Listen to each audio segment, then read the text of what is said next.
Karina, how you doing?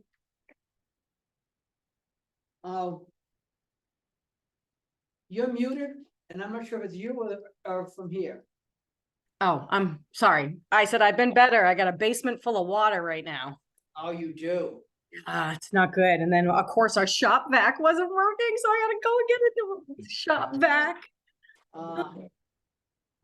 But it seems to have slowed down. But when I first got home, I'm glad I actually came home because it wasn't good. Do you like a sump pump or anything down there? No, we had like a drain, but I don't think it was installed properly because it's not in the lowest point of the basement. So like the water pools in around around the edges of the foundation, and then it like never makes it to the drain. So it's easy for me to dump out the shop vac, but it's not very doesn't really drain the basement as I think it's supposed to. But oh well, right? Well, I just walked the whole levee. Oh, you did? Yeah, I just came from it. Yeah, I wanted to see it. Took pictures. I mean, the water is up there. Oh my goodness, I can imagine. You know, it's doing its job. You know how we the chinking in between with the small rocks? Yeah. Mm-hmm. A Mm-hmm. lot of it has been like just turbulent water has just pulled those out of there. Oh So yeah. now there's gonna be some work to do for sure. Okay. Um, Well, they've been coming out every year and inspecting that. I know it was like this fall they came out and Nate walked it with the girl. I can't remember her name, but yeah, and I think that, he has to do like, minimal kind of maintenance work on an annual basis, but maybe that will be in addition to next year. yeah, yeah, there's definitely some damage there. But that's It's what it's made to withstand. I mean, that's what it's made for, right? I mean, so I know, I guess in Campton too, my in-laws were gonna come over and watch Sid tonight, and they live at the Village Pond condos right at the Campton Dam, and that whole Route 49 is all shut down. They thought it might have failed, and they had to call like the Dam Bureau in, and I guess it didn't fail. It just, it got too high and went over onto the road, so they had Route 49 shut down. okay, because I saw someone film that, and then they posted something that they were evacuating people. Yeah, they do that as a precaution, like in Six Flags and BB River, because they're right on the river, and Six Flags is a mobile home park, and Right. BB River is like that, the little tiny mill community. Yeah. So I think they were doing that more as a precautionary than actual necessity. But I mean, when you get probably 3 or 4 inches of rain, right, in 8 hours, that's what happens. Right, and I looked at the links, the South Mountain Bridge, the water under that is very high, and it's turbulent. Turbulent, that's exactly what I was gonna say. I bet you it was It's moving. And it's splashing up, and Oh yeah. along the levee it's high, but it's going right down the channel that it's supposed to. Right. Yeah, I'm sure Dave's gonna have some hard time making some clean water the next couple of days, just because the river, like you said, it's it's moving, it's muddy, it's brown, everything's getting mixed up. It's gonna be a struggle. Now, it's barely raining out right now. I mean, I walked the whole levee with this on. I didn't have a rain jacket on or anything. Oh, nice. Good. Little scatters, but if we're done the rain, we should be fine. Yeah, I would hope so. Yeah. They were saying though that I heard that they were saying that the Pemi is not going to crest though until 8 or 9 o'clock tonight. Down in Plymouth. Yeah, down in Plymouth. So I don't know. Maybe it's probably earlier in Lincoln. I don't really know how that works. Yeah, it'll be earlier in Lincoln.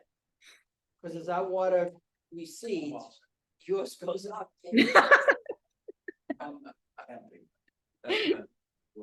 We get the tail end. Yeah. Well, as long as everything's working properly, other than my basement flood drain, I guess we're okay. Exactly.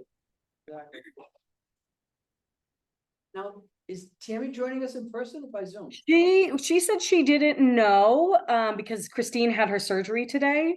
Oh, that's right. Surgery did go well and everything went well, and she was in recovery when I spoke to Tammy this morning, but she said the last I knew she was going to try to make it, but maybe not. Okay, She did give me her opinion on the health insurance that I will share. no, you don't need to. No, just kidding. All right, so why don't we get going with the budget work session? Yeah, it's after 4. Okay. And, if she joins us, that's fine. If she can join us by 5:30, that would be great. Leave all that stuff. Okay. So, Just so you know, in your packets, the new ones that you have right in front of you right now, that includes all the updates that we made at the last meeting. I took Okay. out the 14,000 for Avatar. We are going to be able to absorb that in the budget. The things that I thought we were going to be able to absorb in the budget, we were able to. So we took out the rolling maps out of planning. We took the tax collection, the Avatar out of tax collector. So pretty much all the updates we made at the last meeting are included in your packet right now, and also expenditures as of last Friday. right, good.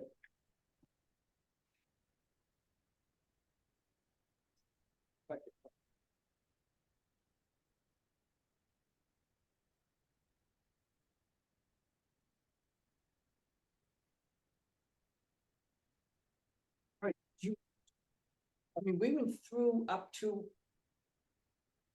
What budget did we leave off at? We went through all of them at the last meeting. We did, we finished everything. We did, yep, and we said we were gonna concentrate on personnel administration today because the biggest number that was gonna fluctuate was the insurance number. All right, so why don't we just start the discussion there? Okay. So you'll see from the spreadsheet, but I also created you little packets in front of you too. Of kind of like the different options. And I know it's a lot of information and it might be hard to follow. So I guess some background, and to start off, where it says 2024 current plan selection, that would be the cost figure if we didn't make any changes. If we just continued on as we were, that is the new figures for 2024. So that's the 362,455 and 84 cents. So if we don't make any changes, this is what we need to budget for next year for health insurance. Okay. And then from there on, there's 1,000 different options for you. Which I get it. I did have a chance to look through them all, and I think it's a great menu to choose from. Or to, amend or whatever, but I mean, I think it gives us some good ideas of options. Right. Well, and I think it's also good to see what it would cost if we did what other towns were doing and we were paying 100% of whatever plan they qualified for. I mean, if we were doing that, we would have a budget for health insurance of $670,000, which is a lot of money. Okay. And that's what you're calling optional plan. Town pays 100%. Yes. And what optional, sorry. I say that's the same plan coverage, deductibles, all of that we have. We're just adding a second person or a family to whoever wants one. It's what that employee would technically be eligible for based on their marital status and their dependent status. So right now we only offer the single person plan. So if we were to offer it, let's say, the first employee on the list right now, she only gets a single person plan, but she would be eligible for a 2-person plan. So that's what would it cost if they got the plan that was, dependent on, like I said, marital status or dependent status. Okay, so that right there is a $300,000 increase. You got it. To do that. Yes. And remember, this is only non-union employees as well, so. Right, now the union contract covers what we need to provide to them for 2 more years, correct? Correct, yes. what do they have? Are they on the same plan? No, Nope, they have their own totally different health insurance plan. It is a plan that is geared towards union CBA agreement employees. I think it's comparable. I don't think it's as rich as the health trust plan that the town employees are currently on. But I do think it's comparable to maybe the less richer options that we're offering, that we're going to look at tonight. okay. Deductible plans, essentially. And the union members pay a portion of their, and if you know what that portion is? Right, starting this year, it will be 13%, and then by the time the CBA agreement ends, it will be at 15%. Okay. And are they all just single person, or can they? Nope. They can, Yep, they get family plans and 2-persons plans. okay.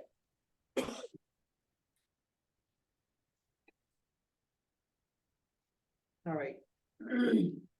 So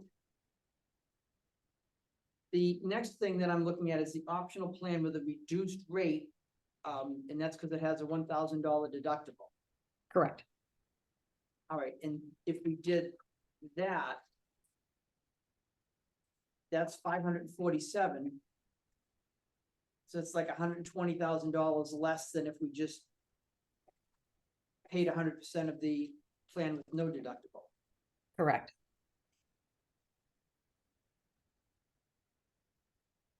All right, and then there's an option there where the employees pay 15% of that same plan. And then the employees pay 20% of that same plan. Right. And then the next one is that same thing basically, except there's a $3,000 deductible instead of a $1,000 deductible. Yes. And then again, town pays 85% option and the town, okay, and that was it. And then. Yeah, just put the 85% because then my spreadsheet was getting really long. I figured we could get close enough and understand that. Yeah. All right, and then that last page shows that if we did one of those deductible plans, that we could do a HRA. In Yes. other words, town would participate in the deductible. Yes, it's called a health reimbursement account. So essentially the town would open a bank account that we would deposit X number of funds into every year to help offset the costs of the employee deductibles. Can that be a revolving fund? Yes, it's a town fund. It's not dedicated to an individual employee. It's town funds. So the money that stays in there essentially from year to year. Okay. Because So what we did, that means we could sort of build that over time up to maybe the level we wanted it, as opposed to funding it all. There's a risk to that. We didn't fund it 100% this year, and every employee who got sick and used their deductible, we'd be wiped out, but Right. the chances of that are very slim. pretty slim. Yes. So what we did in Campton, what I did previously is I think the first year we funded it at like 50% or maybe even higher, maybe slightly higher. And then we were cognizant year after year to check our usage. What was our usage? And we used to run, the average at the time for us was we would run about 30 to 35% usage. So every year we would kind of look at that account and check the balance and say, okay, what do we feel is a comfortable number based on 30% usage or 40% usage, and would add funds. We took the biggest hit the first year, and then kind of reduced what we were putting in year after year. But we were in a different scenario where we were looking for cost saving mechanisms, I would say, whereas we know we're going to most likely have an increase because we're expanding the coverage. So Let me ask a question. what is the purpose of this entire review? I mean, we're at 362 and some change now, right? And that has some employees contributing for plans above and beyond basic, correct? Correct. So what is the purpose of looking at additional plans? Well, right now, the current health plan that the employees are on are considered a Cadillac plan. They're extremely expensive. So we're really limiting the employee's ability to have their spouse, their significant other, their children on the plan, because the amount that they would have to make up would essentially they'd be working for health insurance and health insurance alone, because the difference between a single person plan and a family plan is $30K a year. And you talk about an employee that's making $45K a year, that means they can't afford to have their significant other or their spouse or their children on that plan. It makes us essentially not competitive in the market, in a labor market. When we're looking to hire an employee that has a family and is the health insurance provider in that family, they're never going to come to the town of Lincoln if they have to pay 30 grand out of pocket for their health insurance or 40 grand out of pocket for their health insurance. So that is the goal. We have employees right now that are taking single person plans that have asked, are we ever going to expand coverage to spouse and dependents at a more affordable rate for them? And then in addition, the competitiveness.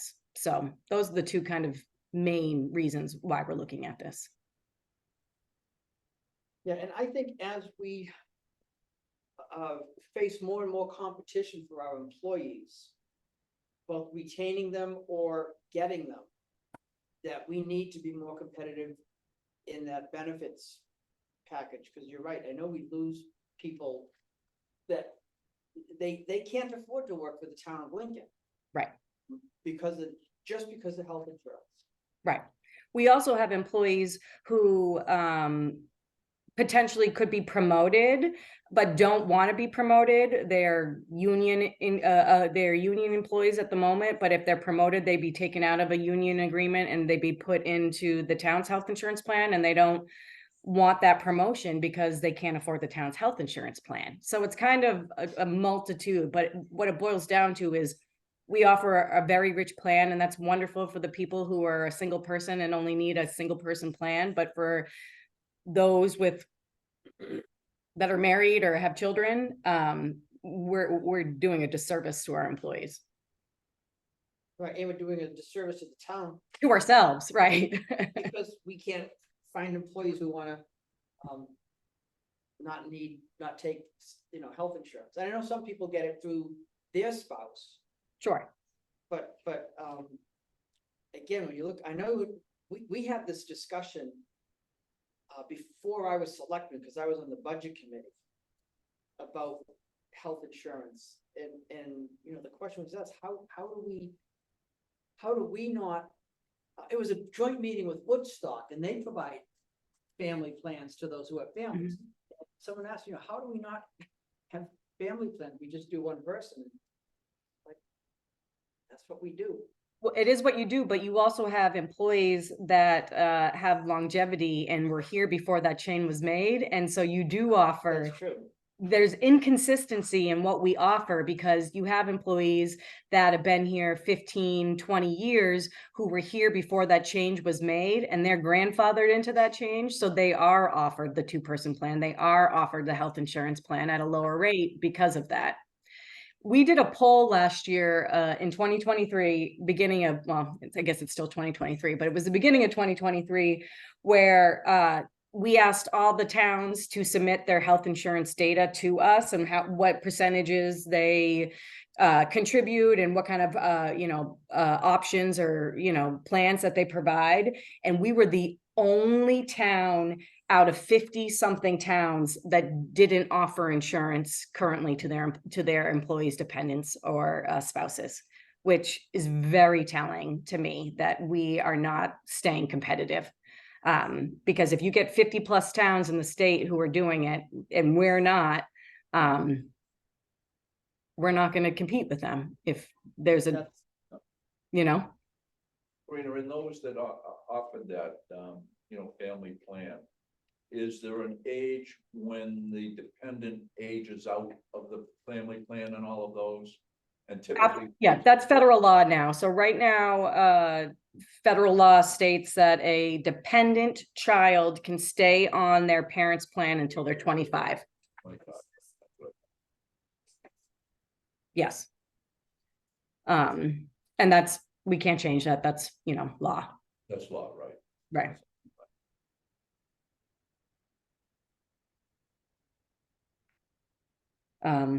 So that's why we're looking at it. And I also think that we may be the only town not offering it, but we're not the only town who has to reevaluate the plans that they're offering their employees because it is getting extremely expensive. Like, when looking at this spreadsheet of all the towns and how they responded, not very many are paying 100%. Some of them are, it averages, I would say it's pretty much between 85 and 90% that the towns are paying for. There's not very many towns that are paying the full boat anymore. They're paying a percentage of that boat. And do most towns have deductible insurance plans? Yes. Yes. I think I think there's been a big push in the last maybe few years where they want employees, they want people to be consumers, they want them to advocate for themselves and be educated consumers in how they do health insurance, because these no deductible plans are kind of it's a luxury and it's wonderful, and I'm glad we can offer our employees that, but it's almost a thing of the past just because of the cost of health insurance. And so there's kind of been this push of allowing the employees to kind of be an educated consumer of their own health insurance, and they want employees to look at where they're going for their doctors, where they're getting their MRIs, where they're getting their x-rays, their lab work, this type of thing, because it is coming into play. Something, and this may be, I might be getting ahead of myself a little bit, but we also, if we wanted to, could offer two plans. We could offer a plan that the town still pays the majority share for, or pays even at 100%. But that is going to be the cheaper, I don't want to call it cheap, because all these health insurance plans are nice. They're all health insurance plans. They're all Anthem Blue Cross plans. They're all nice plans. But it's less expensive than the plan we're on. So we could offer potentially, we will pay 95% of this plan, or we will pay 100% of this plan, but it's going to be the 3 deductible plan or the lower plan. If you would like the richer plan with the no deductible or even the 1K deductible, then you're going to have to pay a portion of it. We could do a hybrid approach where it's not kind of an all or nothing thing. So it still gives the employees the option to say, to understand their own health needs. Do I need to go to the doctors a lot? Do I have do I have labs done often? Do I have a lot of prescription drugs? They could kind of cater their plan to their medical needs.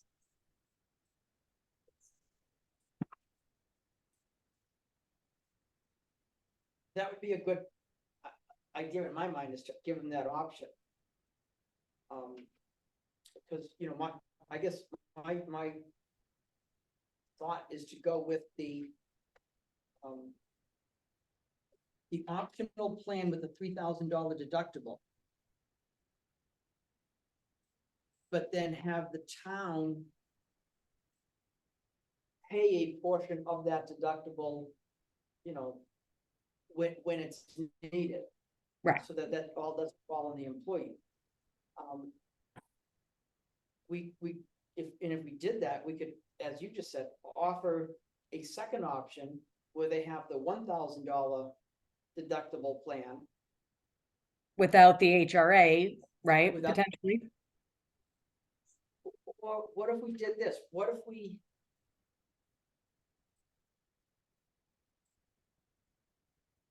said if they wanted that plan with the $1,000 deductible and wanted to pay the difference, that we would still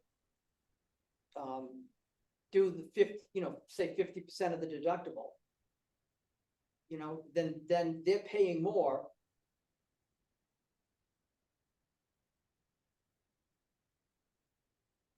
actually, yeah, It's still costing the town over $150,000 more. well, if we just did the $3,000 deductible and we did half of it, Or 3,000, you said? yeah. Okay, Yeah. so that's another 50,000. So it'd be, the plan itself would be a $45,000 increase. Mhm. And then if we did half the deductible, it would be a $66,000 increase. So it's 110 grand.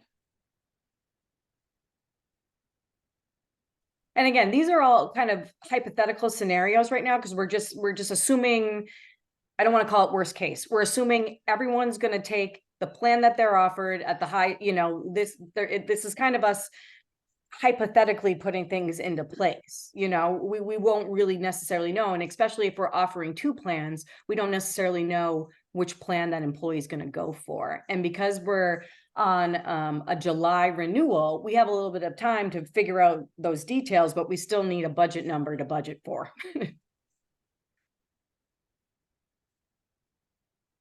The difference, but the total cost difference, regardless of who pays it, between the 3,000 and the $1,000 deductible is $140,000. Yes, So it costs us $140,000 more to go with the lower deductible. correct.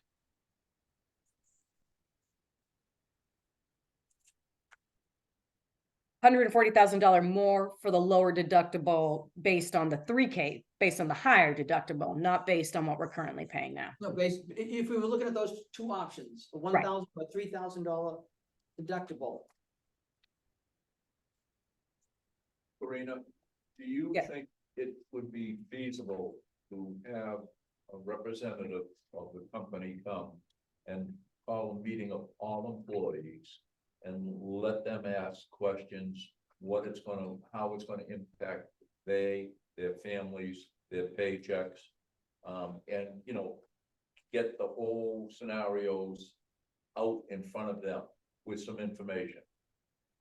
Well, that would definitely happen. It's not going to happen before we needed to make a number on the make a decision on the budget numbers. But yes, that will definitely happen, because it's going to be a change no matter what for employees. So they usually come and they do an open enrollment meeting, and they'll let people ask questions, and they'll go through what their percentage will be once that is established. But it most likely will not happen before February. Before we need a budget number. Yeah, because we're not in open enrollment right now, so they could even tell us that they're going to do something, but we're not in an open enrollment period, so we wouldn't be able to actually enact anything or act on anything until June, when we are.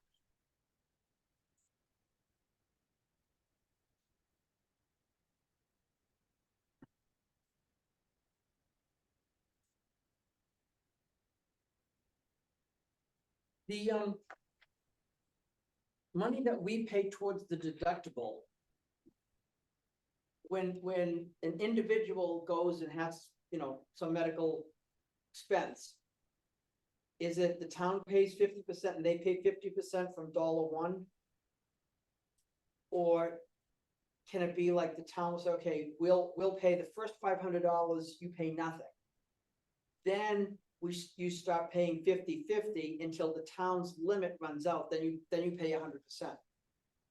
It's usually what I've seen in the past. I've seen it done two ways. It's either the employer pays the first 1,500 and the employee pays the second, or vice versa. So it's, you set a figure, you set a number, you say, if it's a $3,000 deductible and we're splitting it 50-50, you say either the employer pays the first 1,500 or the employee pays the first 1,500, and it could go either way. It's obviously more advantageous for the employee if the employer pays the first 15, but I've seen it done both ways.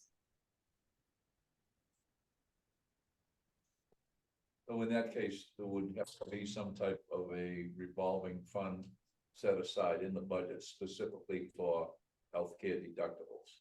It would be, yes, and that it would be its own, it'd be, like I said, it would be its own bank account. It's called a health reimbursement account. There are companies, I'm sure Health Trust has a company they work with to manage these programs.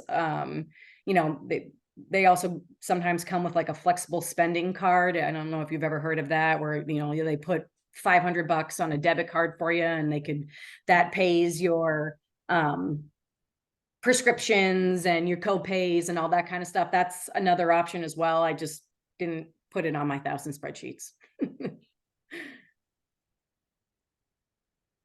But yes, it would be its own account. That would be town, it would be town money. It'd be town funds. That would either be paid out, you know, first or paid out second. Another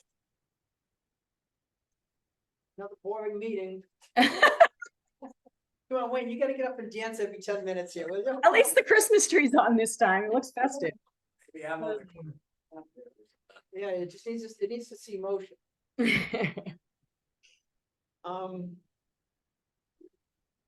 I understand it's a big decision. I mean, it's a lot of money. We're not talking about, you know, small potatoes here. But I do think we could approach it in a creative fashion where, you know, we're paying, you know, we're offering 2 plans, and we're paying a higher percentage of the high, you know, of the lower plan, and a lower percentage of the higher plan, and kind of come to some sort of middle ground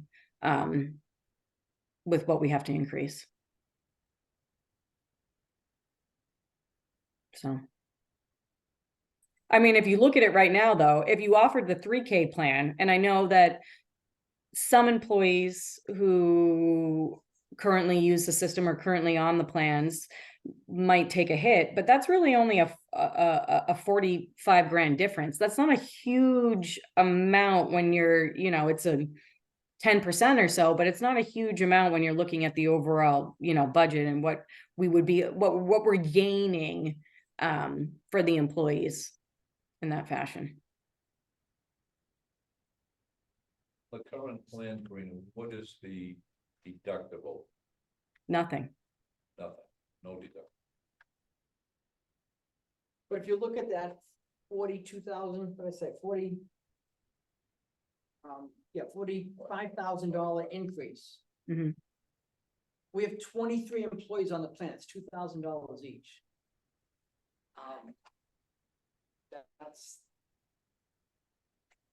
That's not a lot. No. 23 are on the plan according to this sheet in front of me. I just counted. Well, one of them says vacant, Yeah, there's Yes. 23, Okay. including the vacant person. Yeah, right? you're And one of them opts out because their spouse gets a family plan. So they're really still on it. They're just, instead of getting this, you know. Well, And we then have more, one- we have one more person- employees currently who opt out, but this is if everyone was in. Right. Right. So Okay. it's 17 people on our insurance. Correct.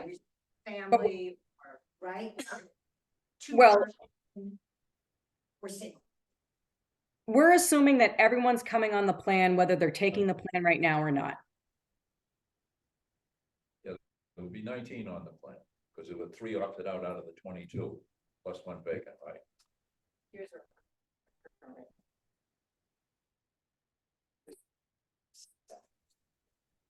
Yeah, I mean, Jane, these are numbers straight from the health trust bill. So,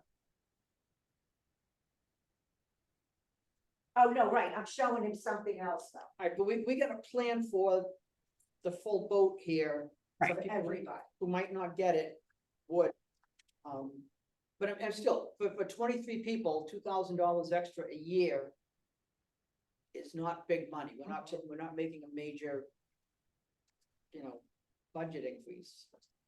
I mean, I like the idea of the $3,000 deductible, but giving coverage to all members of the employee's family. I think that would be a much bigger draw to get or retain employees. I think that's a viable plan. And then as far as the deductible,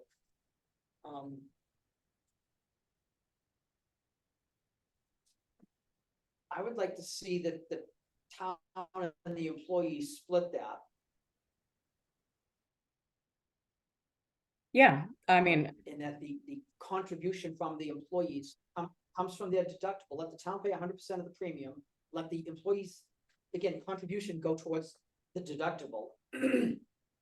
And then just figure out what the deductible split is and what the deductible priority is, whether the town pays first or they pay first. And obviously, if we have the employees pay first, that's gonna reduce the cost for the town. But if the town pays first, it's a couple of things, philosophically wise, if the employees are participating in their own health cost, they're gonna participate in their own health care. Okay, you know, making better choices about doctors and, you know, providers, you know, taking care of themselves, whatever. They're gonna have a vested interest monetarily in their own healthcare. But you don't want that to be a negative where, oh, I feel terrible, I wanna go to the doctor's, but it's gonna cost me, you know, a couple $100. right. If the town does the first few and they only go visit the doctor a couple of times, it's gonna cost them nothing. Right. Obviously, if they have an injury or a sickness or something beyond that, it will cost them something, but it's only after the town has paid a portion of that deductible. And it doesn't have to be 50-50. That's, you know, a good starting point for the discussion, but I'd rather talk about the percentage rather than the priority. At least that's my opinion. I'm open to. Yeah, no, I agree. And you're right, 17, a couple opt-outs there. Yeah, we have a couple opt-outs and we also have a vacancy. So you add all those in and then we get the remaining 5 or remaining Yeah. 6.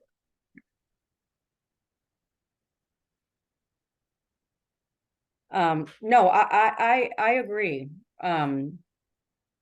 I think figuring out what percentage, you know, of the deductible or the share, I mean, that we could figure that, you know, we could figure that out. I think originally I did like a 60-40 split or and then, you know, and then I added the 50-50 in there just so we could see the numbers, but.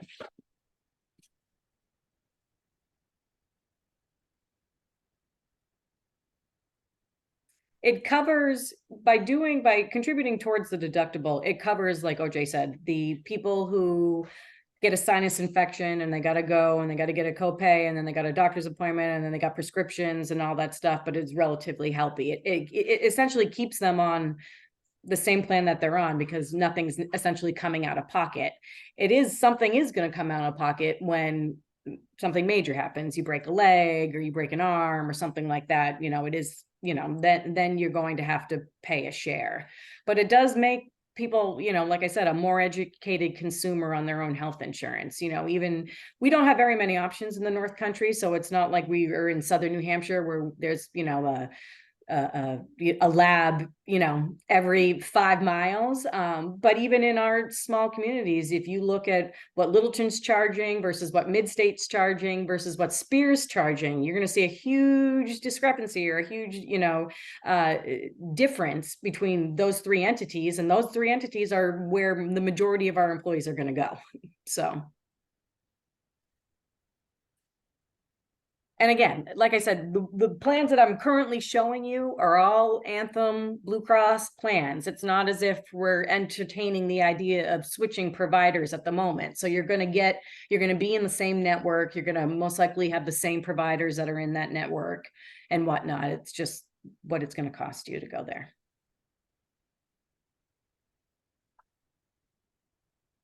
All right, do you want to share Tammy's suggestion or opinion?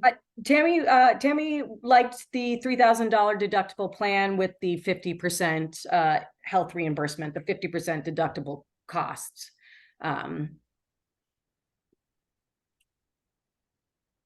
Wait, she liked. Okay, the $3,000 deductible. Yeah. Right, Yeah. okay.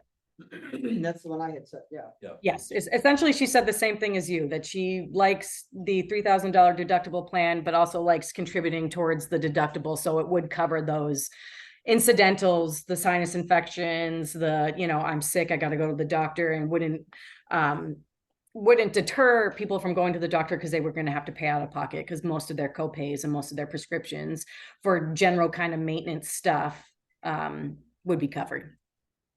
Okay, and she wants to, do the 50-50 split of the deductible. Yeah, she was the one that made me calculate out the 50-50 because I just had the 60-40 before. Oh, okay, So just so we could see what that, you know, cost difference was. all right, and, did you talk about having the town pay the first part of the deductible? We didn't talk about who the sequence of who would be paying first. We just talked about the percentage. Well, let me ask you this, if the town paid the first, all right, it's a $6,000 deductible. We would pay 3,000 of it.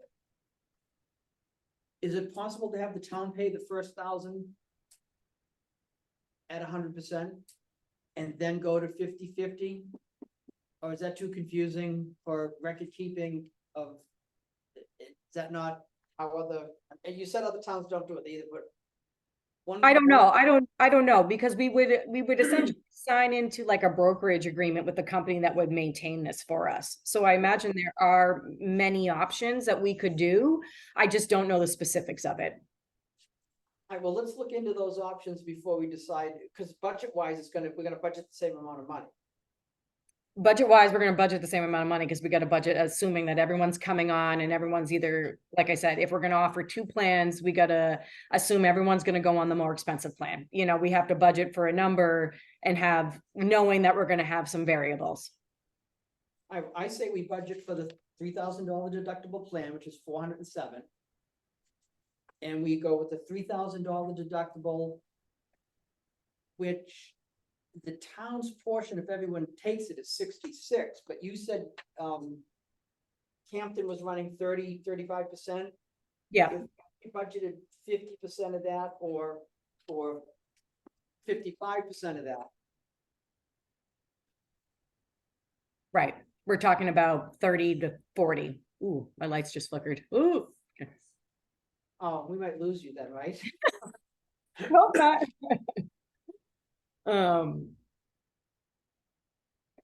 Yeah, and then I think we just need to settle on a budget figure that we're all comfortable with, or that the, you know, that the board's comfortable with. And then I think we can play around with how we offer the plans based on, once we get, you know, we'll reach out to Health Trust and tell them this is what we're thinking of doing for next year. And that we're going to need to know the details of the HRA and how they can be essentially established. Can they be established at a 100% of, you know, of the first 1,000 and whatnot, and we can get those details. And then we could also talk about potentially offering a, you know, a less rich of a plan, or a richer plan, but the employee would have to pay a greater percentage of it or whatnot. Well, I would say let's budget $407,000 for the plan. Okay. And let's budget 43 to cover the deductibles, would bring us to 450. Okay. And that would be a roughly $90,000 increase. Yep. Is that, what do you think?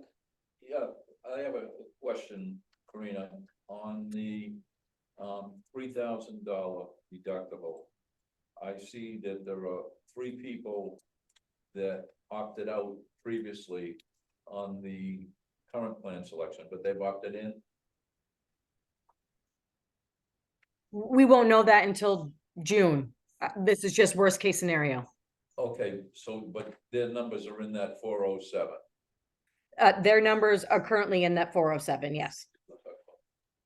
Yeah, but they're in. Well, one of the employees who are on this list, we don't currently offer a health insurance Right. plan to, right?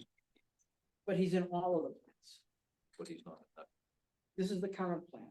Right. Okay, but he's in all of the options that we have. The option, but Right. he's not. the current Correct. plan, right?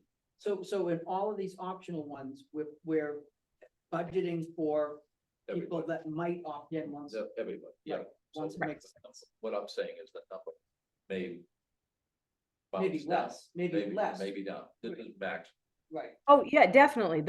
Like I said, these are assuming that every single employee is going to get on and every single employee is going to take what they would be eligible for. Right, okay. Right. And, you know, they could go down, but, any individuals could go up if someone gets married. If Well, someone quits and they're a single person and they get replaced with someone with a family, I mean. Right. And again, this all starts in June, right? Yeah, open enrollment will be in June and will take effect July 1. And these though are annual amounts we're looking at, correct? These are yes, these are the figures that Health Trust has given us for 2024, for starting in July of 2024. In running for a full year. Correct. Okay, so really what we need to budget for this year is half of that Half 400 of the increase, yeah. plus the half of the current thing. So this wouldn't start until July. Correct. Which would make sense, because if we're gonna vote on it in March, they're gonna need time to come and talk to the employees and get them enrolled. Explain the different plans and make them understand what the deduction would be or whatnot. So, Now, do we want to offer the $1,000 deductible plan? But in that case, the employee pays 100% of the increased premium. You can talk to her for a minute. you're just wondering when she's getting dinner. So am I. It's only 4:45. Go, you're fine.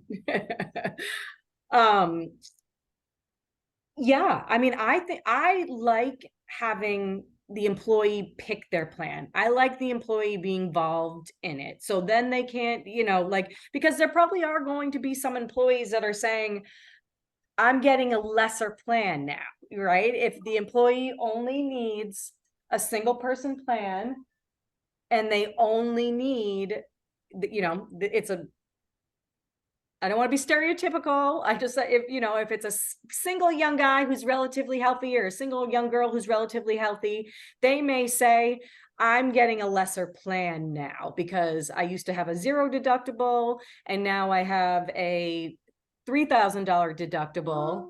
And if we gave them the option to have, if we gave them the option to have the $1,000 deductible, then their plan, the plan that they envision won't be lessened or decreasing to, I guess such a significant factor, if that makes sense.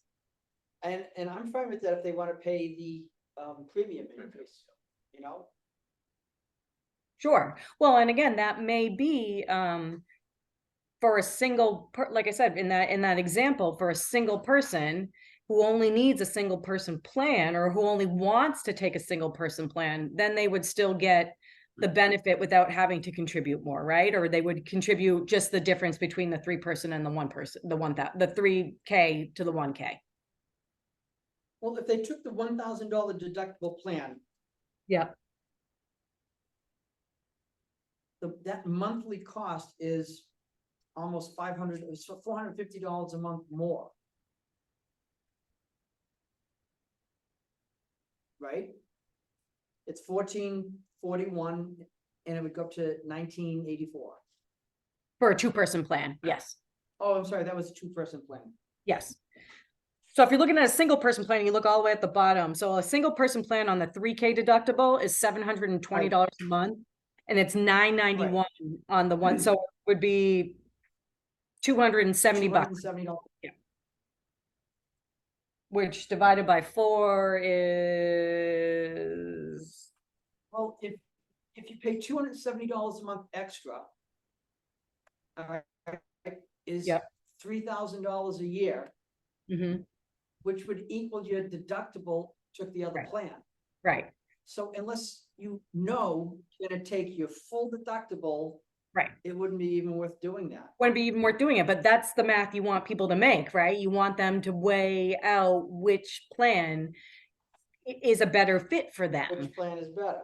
Right, because that's for a single person. So I'll tell you this, in my previous municipality, we offered two plans and 99% of the employees went on the less expensive plan because they did that math in their head and they said, it's not worth it to me. The ones who did go on the more expensive plan knew that they had a scheduled surgery or that they had chronic health issues or they had something they knew where they knew they were going to hit their deductible, so it was worth it for them to pay. Exactly. Okay, then let's offer that second plan.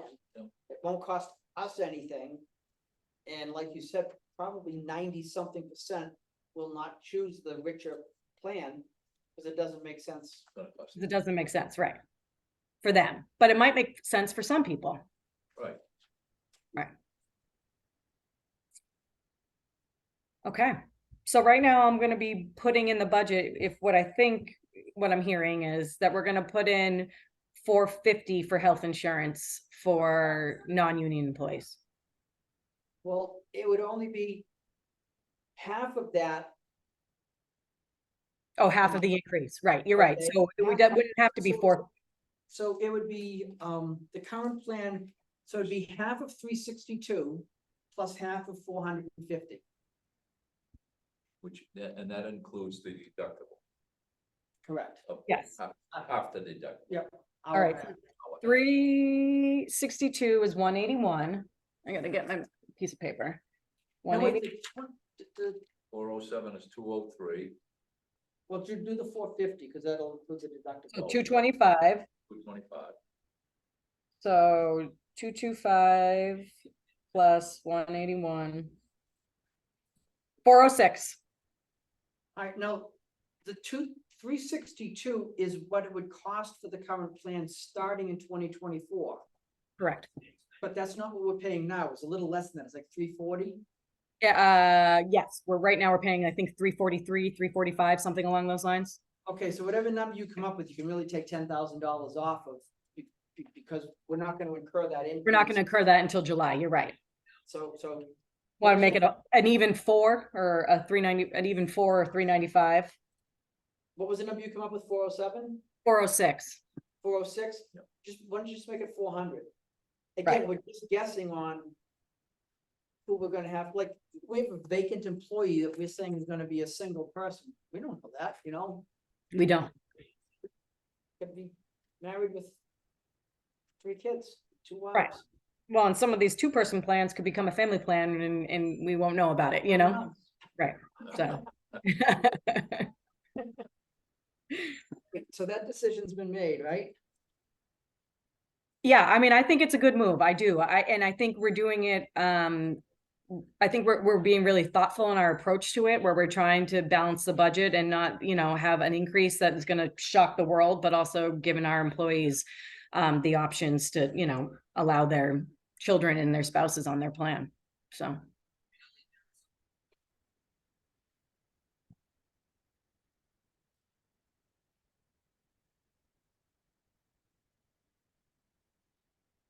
Awesome. All right, good discussion. Now, we got through the budget, but we didn't do capital reserves or warrant articles. Right, that's, I think, the last page in your packet. I think I printed that out for you all. All right, so we'll get to that, but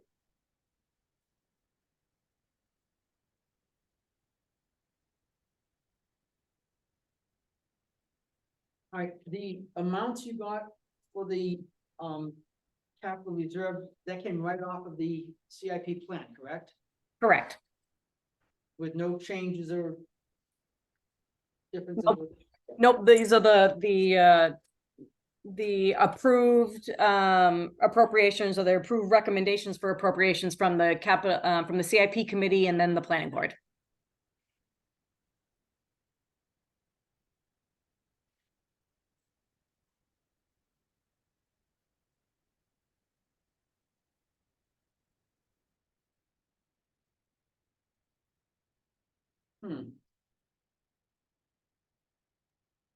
Why? Are you seeing something different?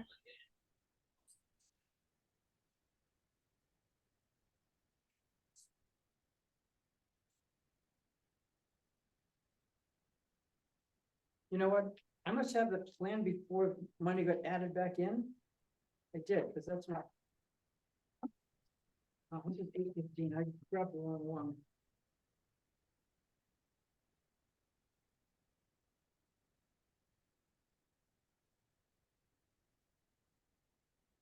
one.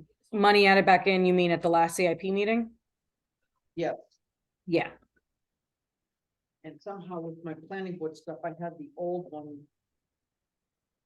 yeah, no, at the last CIP meeting, we tried to make it flat or as flat as we could to what we were appropriating last year. All right, I just gotta throw this one away. Okay. Fix up again.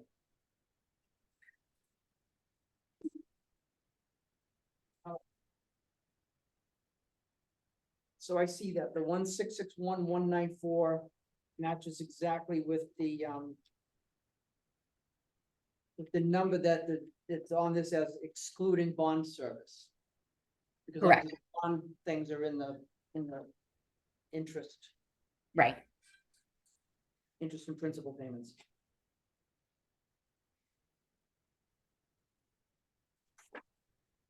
Right, and then if you go down below that, you'll see from our last meeting's discussion, I moved a new capital reserve fund with that $2,500 for the town building, audio, video Okay. surveillance.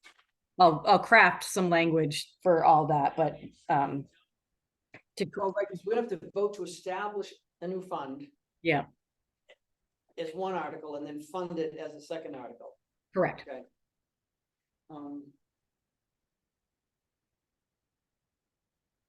All right, so we have a new, for warrant articles, we have a new cruiser at $62,000. Which is basically what we funded for last year. Correct. We have the highway block grant, and again, that's an estimate, and we changed that at the meeting, but it's always in that 30 to 35 range. Right. The library front steps, we did talk about that last week, $62,000 to do that project.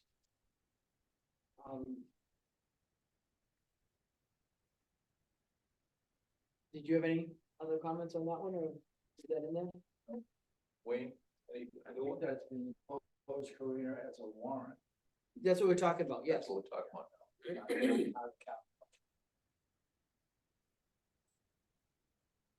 All right, and then the new capital reserve for 2,500, I'm good with all of those. Right. Was there anything on the capital reserves, Karina, that either you or any employees, wanted us to talk about, we look at? No, I think capital, as far as capital reserve goes, we had a great last session. I think a lot of, I think it was a smart move to try to make it flat to what we were raising and appropriating last year, and I think we're okay capital reserve wise. We did take into account, you know, the new police station building and having some of the communication upgrades that we're anticipating. And we'll talk about that a little bit more. I don't know if you saw my TM report, but we did get an invoice for the new tower in which we can purchase out of the operating budget this year if we choose to do so, which will also help kind of where we stand in some of the overages and what we take out of capital reserve. Okay, you gotta say that again, you were We didn't hear that. cutting in and out. Oh, as far as capital reserves go, I think we're okay.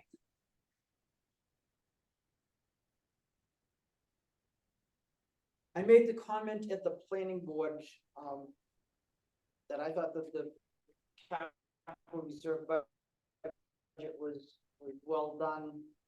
You know, we had that, meetings over at the Kank, they had to talk about the Kank rec area, and, I think we have to be realistic that we can't do everything at once. And I think putting, a large sum towards fixing up building that we already have, either fixing up or expanding or new bathrooms or whatever, you know, working towards that, I think takes priority over the pavilion structure. Sure. Fund, it'd be nice if we could fund that pavilion structure and build it next year, but we can't do the current building. And then put money towards the pavilion, hopefully next year.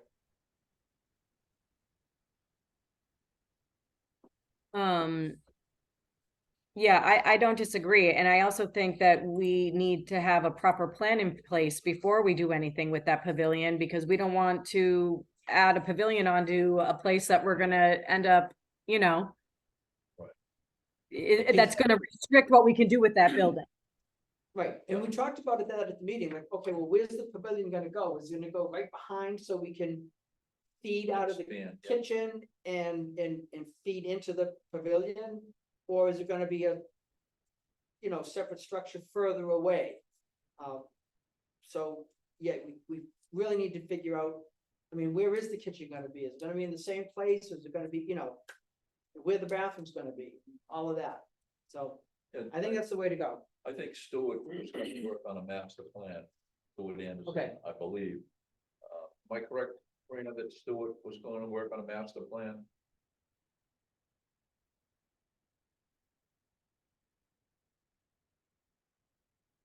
We're Sorry, losing you. I was looking at my my desktop at the office screen to make sure, because I had a question on one of the CIP accounts. But yes, Stuart is going to, based on the comments and kind of the direction that the community forums kind of steered him in, he was going to establish a plan and then present it,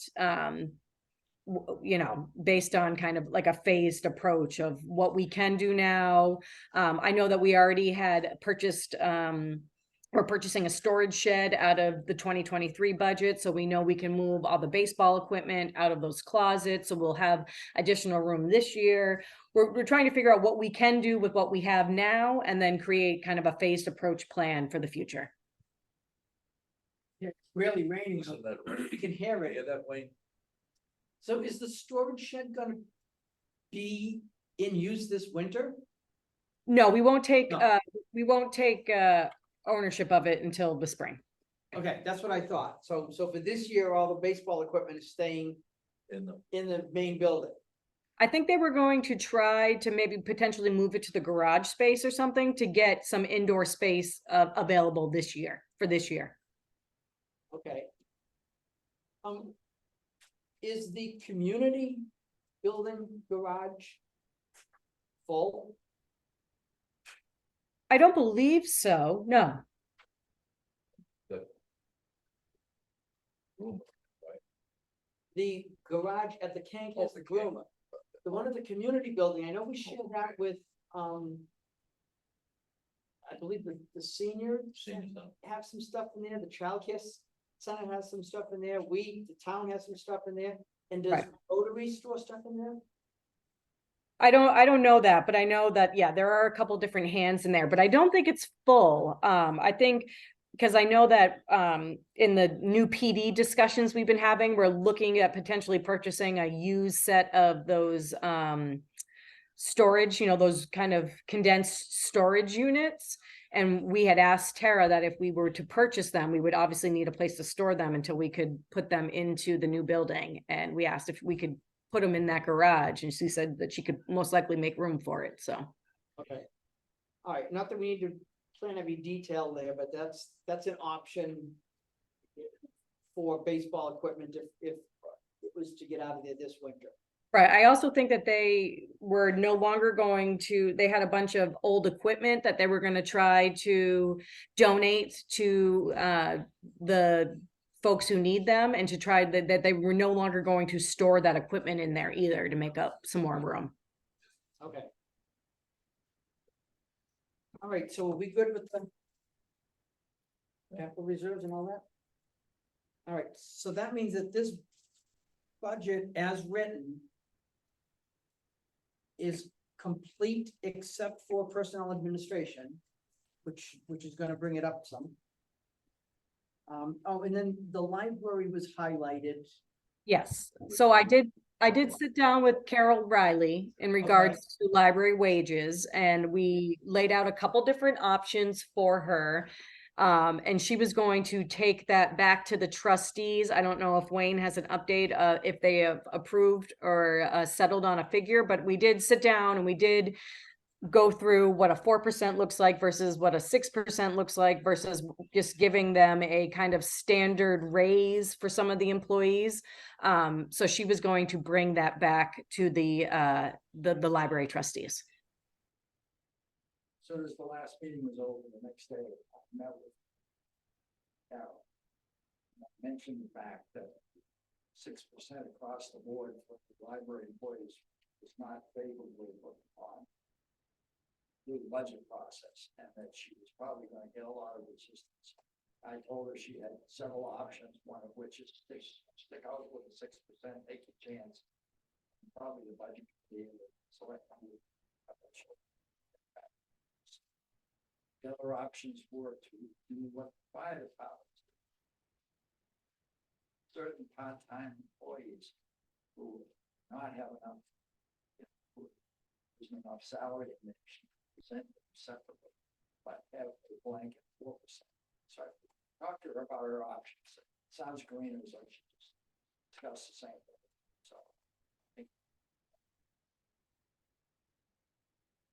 Was a final decision made, Karina? Not that I'm aware of. She said she was going to take that back to the trustees and then get back to me, and I haven't heard a final answer as of yet. state meeting tomorrow night. So Will be. we'll know by the weekend. All right, then I would say we could, when is the budget committee first meet? January 4th is their first meeting. No, excuse me, January 2nd. Sorry, January 2nd. When is our next meeting? Same day. They're meeting on the same day? Yeah, remember, because that's the Tuesday after New Year's, and so we're gonna meet at 4 that day, and then they're going to meet at 5:30. Got it. Why don't we just have that one outstanding potential change on our Yeah, the one, budget? and Wayne said they're meeting tomorrow, so you'll be able to get that in to Karina. Yeah, Yep. actually, if you get a revised request from the library, can you send it around? And if you get a request that says we don't want to change it and just leave it at 6%, send that around. I will. I can do that. Okay, And also, just so you know, too, we did receive a request from the cemetery trustees as well for their budget, and they are keeping that flat. they're keeping it flat. Okay, Yes. all right, then I Does think that we're, work for you, Wayne? Absolutely. I mean, tomorrow night we'll discuss the option. Thanks. Stay.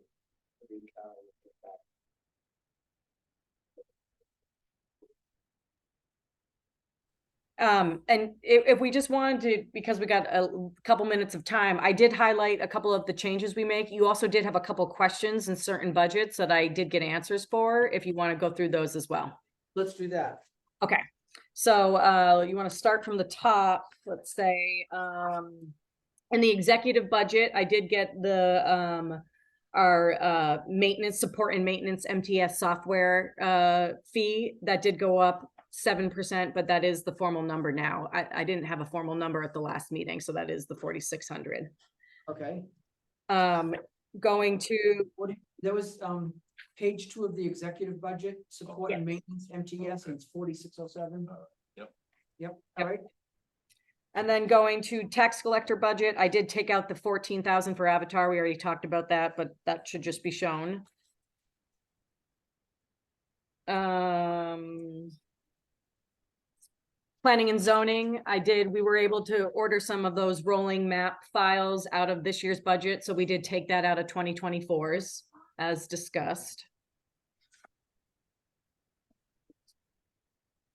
I did town hall, number 7 town hall. I did take out the CCTV because we're doing the capital reserve fund for that. So you'll see that 2,500 has been deducted.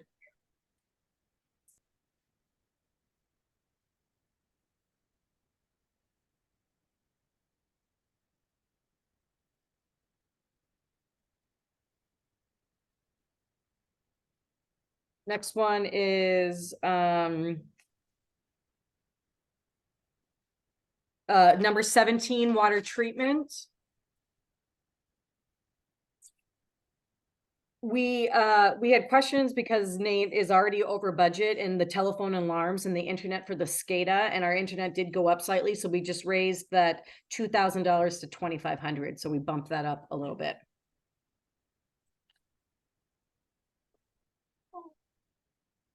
And then on page 2 of the water treatment budget, the propane, we increased that from 18,000 to 23,000. And uniforms, we bumped that up from 1,500 to 2,200.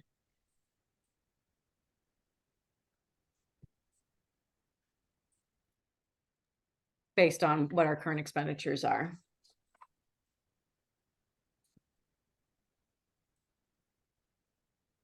Next questions we had were Park and Recs, number 21. We re-looked at dues, travels, and conferences. We bumped that up slightly based on expenditures, the mileage reimbursement, and also the training conferences and dues. The biggest question on this budget was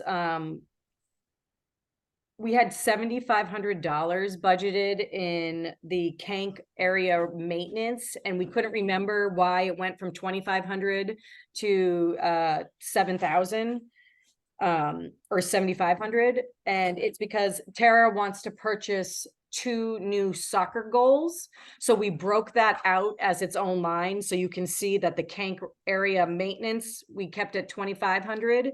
And then we just added a new line for the new soccer goals at the 5,000.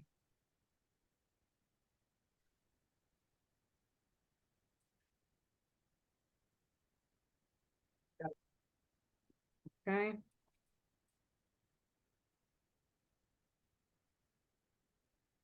And then patriotic purposes, number 23, we reduced the banners. We originally put $6,000 in there for the banners, but we can absorb some of that in this year's budget. So we brought that back down to the 3,000, and we're just gonna try to get them all done within this. We're gonna order some now, and we're gonna order some in January, and then we're gonna put them all up in the spring, and hopefully that will be the last of the updating of the banners.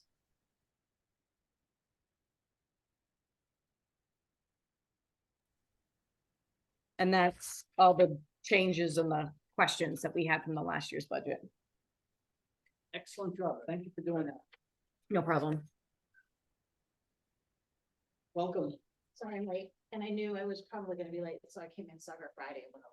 So, Okay, I want to tell you what we agreed on. the only thing that I'm not sure about is, library. Cause you hadn't talked to, Carol yet.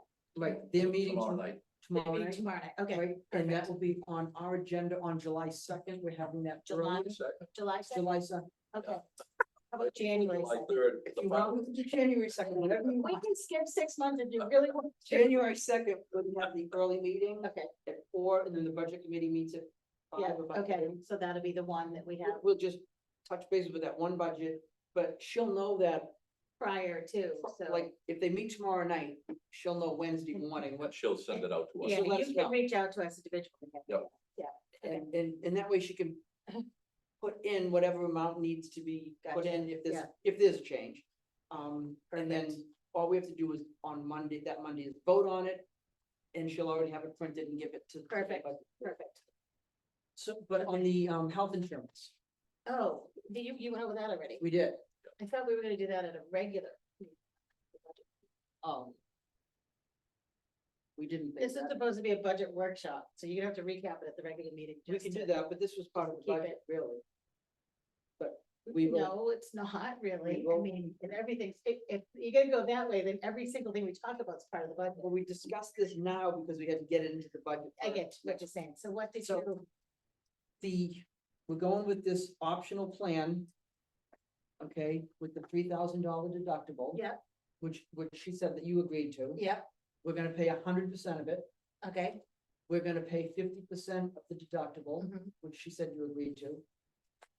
And, And then we are gonna offer the $1,000 deductible plan as an offering Yeah. We will pay what this plan costs, and the employee would Pay pay the additional. the difference, And 100% of the And difference. that's for not just the employee anymore, that's spouses and families as well, correct? Correct, they would pay the difference between whatever, a family Yeah. plan here and a family plan there, or a single and a single, Right, whatever it is, Whatever they'll the- pay the difference. they'll pay the difference. So we'll pay 100% of this for, awesome. We'll pay I- 100% of this, and then we're gonna pay 50% of the deductible, and one of the things she's gonna find out is how that deductible works. Whether, we talked about maybe we could pay the first, whether it's 500, 1,000, so they have no cost, if, let's say we pay 1,000. Then that way, if they, Well, like so she said, $3,000 eligible, even for a single, we'd be paying 1,500. okay, but of the 3,000, if we paid the first 1,000 ourselves, then we started splitting it up to 1,500, and then they paid, so they're only gonna incur a deductible expense if it's over whatever that first number is that we said we pay the first. But she's gonna find out if we can mix it up like that, or it has to be all of our money first and all of the employees' money second. Or I vice versa. It was a million. It was a million years ago, and I worked at the bank actually, and they did that, paid half the deductible. But it was a $500 deductible way back then, so it was Yeah. $250 and $250. And I had to pay my $250 first. You And can do then it first. they paid the rest, so I don't know, it, Be that way, it was 30 years ago. or it can be the town first and the employee second, Okay. but we're gonna see if it can be, well, we'll pay this much first, and then we Okay. split it, and then they pay the end. Or we just split it from the get-go, whatever What was works, the yeah, get-go? whatever works. I like that, I like that one, so, Okay. yeah. And those However things- we work with the. Yeah, they those usually, details would- how Go ahead. those plans work, rather than rather than because we're gonna have to go through like a brokerage, like, a third party to do this, they don't wanna have to split every single bill 50%. They don't wanna get a $60, they don't wanna get a, no doctor's bills are $100 anymore, but they don't wanna get like a $250 bill and take 125 and 125. They usually say, we're taking it all from the employee's pool first, or we're taking it all from the employer's pools first. Usually it doesn't matter, vice versa, but we're gonna see how we can maybe manipulate that, or what our options are for that. Gotcha. And Karina, like we had said before, Timmy, if we establish a pool and we can pay it out of the pool, then the employee would pay us back half of what we pay. So therefore, it's not too. Oh, yeah. Yeah, that's an idea. I'm not sure if that would that work with a brokerage? No, it's I don't, Why? because the way why would that would be just additional work on our end if they could do that automatically on the brokerage's end, right? I mean, that would be us then trying to chase down employees for their share of their medical Right, expenses. and there'd be no guarantee, say if it's Right. if January 1 to December 31st. And Right. the second week of December, somebody incurs a huge deductible and then works for another week and quits. We have no way of getting that. Right. Like I Yeah. said, in most of these cases, the company that we choose, they're going to do all that work for us. They're going to say, this is what the town share is, this is what the employee share is, and then they're just going to automatically pay the bills that are covered by the town's portion, and then they're going to send a bill. They're out, and then they're going to pay the employee share, but then the remaining balance will be sent to the employee. That's all going to be done on their end. So it eliminates our hands in the mix of that money, essentially, and tracking that money. and tracking that money, right? That's the hard Yeah, part. So, anyway, excellent. Well, good. Good. And when is that when our insurance is up? July 1. July 1, yeah. Right, so if we vote this in March, Then it will begin July 1. then we're gonna start getting people in here to talk to employees and getting them. signed Yeah, up. I will most likely, once the budget is passed, I will most likely, reach out to Health Trust immediately to kind of start setting up meetings for either late April or early May, so employees have plenty of time to understand what this new policy looks like, what it's going to cost them, the whole shebang. And that, that's usually a 60-month lead time. So we'll start right away, April after town meeting. Fantastic. And then we approved all of the capital reserves as written in here, Perfect. and then the 4 warrant articles amounts. The for, which was, police department, yep, highway grant, okay, library steps. Yep. You can't, right? Was it that was there? No, that was it. Oh, the new we're gonna establish a new capital reserve for town buildings, audio, video surveillance. oh, right, right, And right, put okay. $2,500 into that capital reserve, Okay, which was not in the Perfect. CIP. Yep. That's the other, perfect. Okay, thank you for that. so. I think that's it for the budget, right? Yeah, I mean, we do have some, I guess, budgetary discussions to talk about, but it's more so about encumbering 2023 funds. But yeah, that is essentially it for 2024. I think, I'll, update the changes that we did today and get finalized budgets for everybody by the end of the week, so you can see exactly where those numbers fall. I think the encumbrance discussion should be at our 5:30 meeting. And I think everything else that's on the agenda should be at the 5:30 meeting. 100%. So do we want to take a 10-minute break Sure. and go out and party and live it up and Get wet in the rain. you can feed your daughter? All right, I'll be back in 9 minutes. I'm gonna call a recess. I don't know if you wanna pause the recording? Or is that too? Yeah, Jane, you can just hit pause and then hit play again, and it will stop it in between. That's what I'm doing. All right, pause. All right, I'm gonna call the meeting back to order. We had our budget discussion, budget workshop, I should say, started 4 o'clock and ended, took a 10, maybe a little bit more break. So I think first is the minutes. We got 3 sets of minutes here. So let's go in order and start with December 1st, which was a rather brief meeting, joint meeting with Woodstock that was just about the July 4th fireworks. Is there any changes on that one? Okay. Make a motion to approve the sorry, December 1st meeting minutes as presented. Second. All those in favor? Aye. Yeah, let me just take a. All right, December 4th. Number.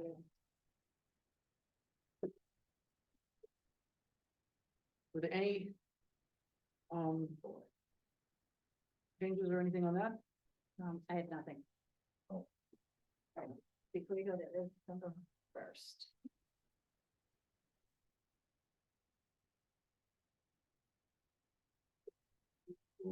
December 4th meeting as distributed. I'll second. All those in favor? Aye. That is.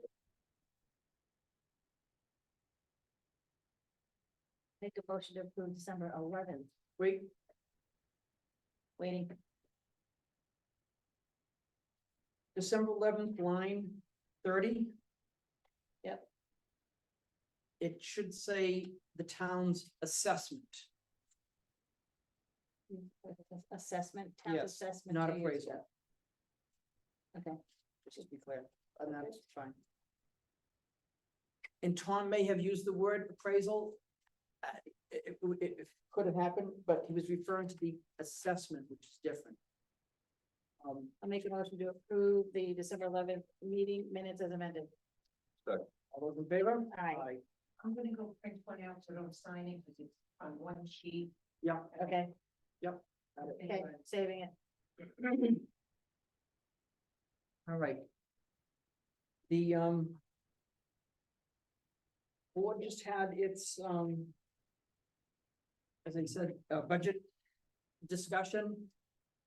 And as part of that, we did make as part of the budget discussion, we had to decide on a number for the personnel administration budget. And we did make sort of an important decision. And I just wanted to recap that, even though we did it in public. This is the general business part of the meeting. The health insurance, the non-union employees' health insurance plan that we now offer is a kind of a top of the line plan with 0 deductible. we decided that we were going to change, oh, and with that, we only cover for most employees, the employee, not the spouse, not the kid, family. Now, some people had or Family have plan a prior. grandfathered plan from before we, and I shouldn't say we, before the board at that time, because none of us were on it, changed, to the single one-person plan. And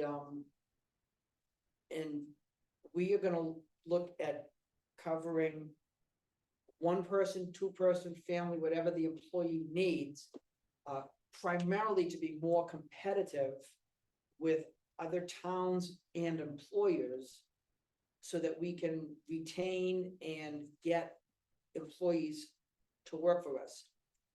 There are some employees that would lose money coming to work for us, even though we pay them more. They're out of pocket for covering their spouse or their kids would make it a And it's important to note too, that we have lost very good, extremely valuable employees because of this right, they recently. would go in either for the same salary, even at a reduced salary, But it covered health insurance. for it the covered family. health insurance. So we're really doing this to put us in a position where we can retain good employees. Continue to retain good employees. Yes. So we're choosing to go with a plan that has a $3,000 deductible. With this plan, the town will pay 100% of the premium for whoever needs to be covered in that employee's family. And then of the $3,000 deductible, the town will be setting up an employee health reimbursement fund that will pay for half of the employee's deductible.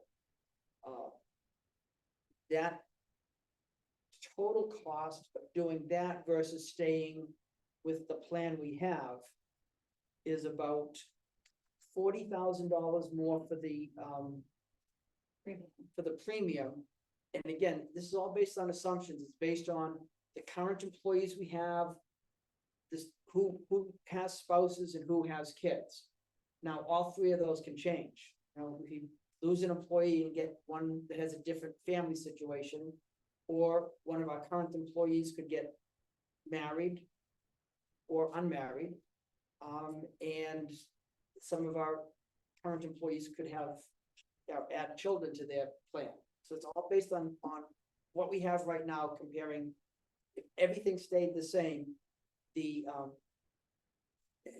cost to provide it to the whole family would increase from $360 to just over $400. So it's a $45,000 increase. And then our half of the insurance, health insurance deductible would be, if everyone met their deductible that's in the plan now, would be $66,000. Sorry, if everyone who's eligible to be in the plan now, which some are not, but if they all join, it would cost us $66,000.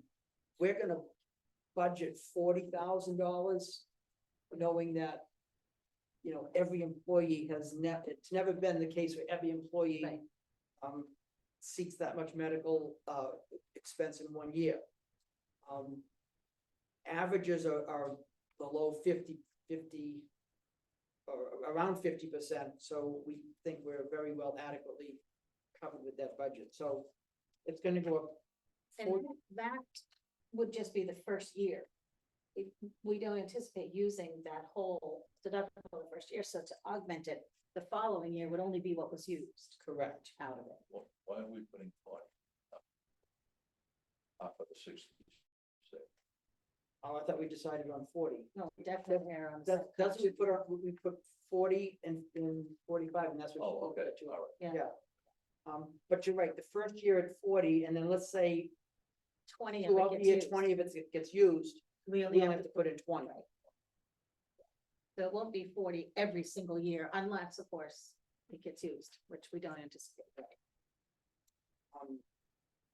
And then employees will have the option of getting a plan with a lower deductible, which will cost more. The town will pay for that more expensive plan, the town will pay the rate of the $3,000 deductible plan, and the employee will have to pay the difference for the upgrade. And that would be their choice. So we did make that decision as part of the It's a very good But- decision to make. budget, and I mean, obviously, we made decisions on how to spend money, that's all in that budget that will come out and be reviewed in detail by the budget committee. So.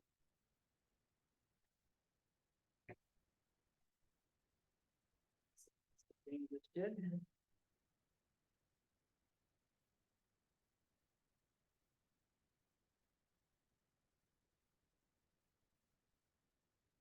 Minutes.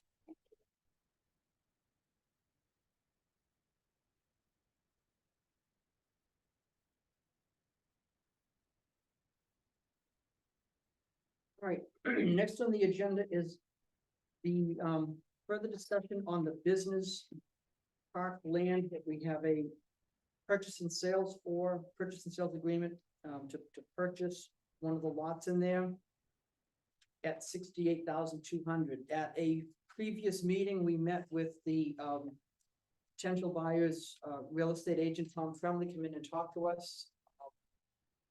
We received an appraisal as part of this process for the land that came in at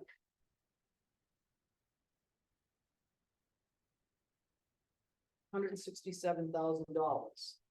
The contracted price for the land is $68,200. And in that discussion, we talked about the comparable sales that we used in the appraisal. I think that the board agreed with, well, board thought on their own, and then heard agreement with Tom Trumley that the comparable sales used in that appraisal were pretty much out of line with what we were selling and really didn't make sense. I think we have in our packets the tax card. There's a piece of land up off of Route, or on Route 3, where Jake Belanger has built his new shop. And I wrote this down, so I'll get it right.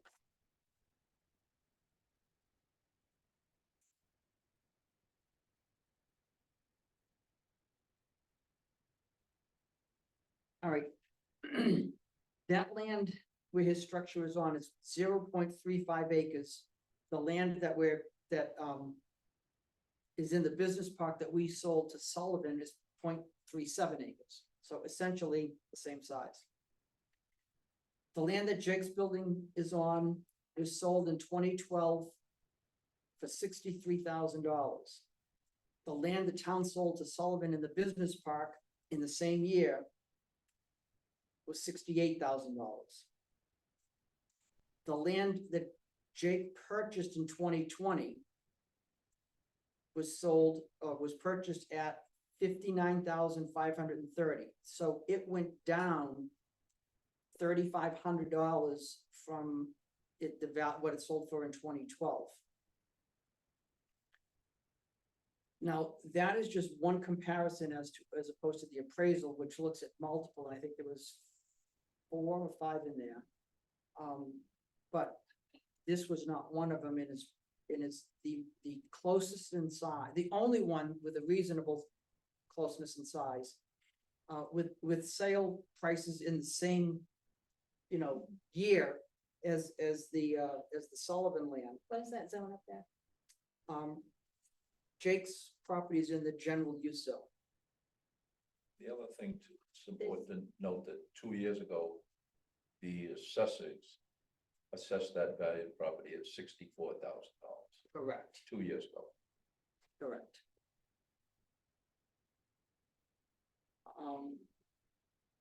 There was another piece. In general use, I believe. I'll just confirm that. That's sold, Mhm. okay? Recently, 0.31 acres for 89,000. Where's that? Corner of West and Connector. The Traub.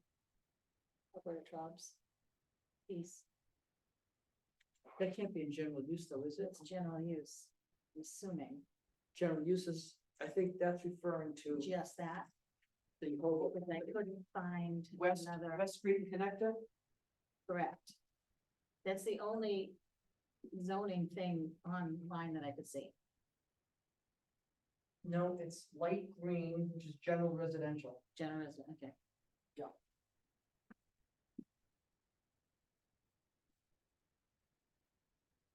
G right there, yes, next to us, I was assuming. So in my mind. Still, I agree 100% In my with what you're mind- saying, yeah. That sale of the land that Jake now owns, over the past two sales is probably the best Yeah. comparison sale that we could look at. And if we even take a closer look, um, you know, would allow for, well, what Jake has there is business park. So there's more restrictions on what you can and cannot do in the business park. In my mind, there's no way that land is more valuable than what's up on Route 3. When we when we had this listed back in my early years of being a selectman, so 2011, 12, 13, somewhere in there, we had, one of the real estate agents come in and talk to us about, that being this size of land, the 0.3, 0.4 acre parcels really limits the type of commercial properties that would be able to be on that such a small piece of land. And that if we looked at even like what was available in Concord at that time in their industrial park, we had smaller parcels of land with higher prices. And again, back then, I think we were asking up near $100,000 for it.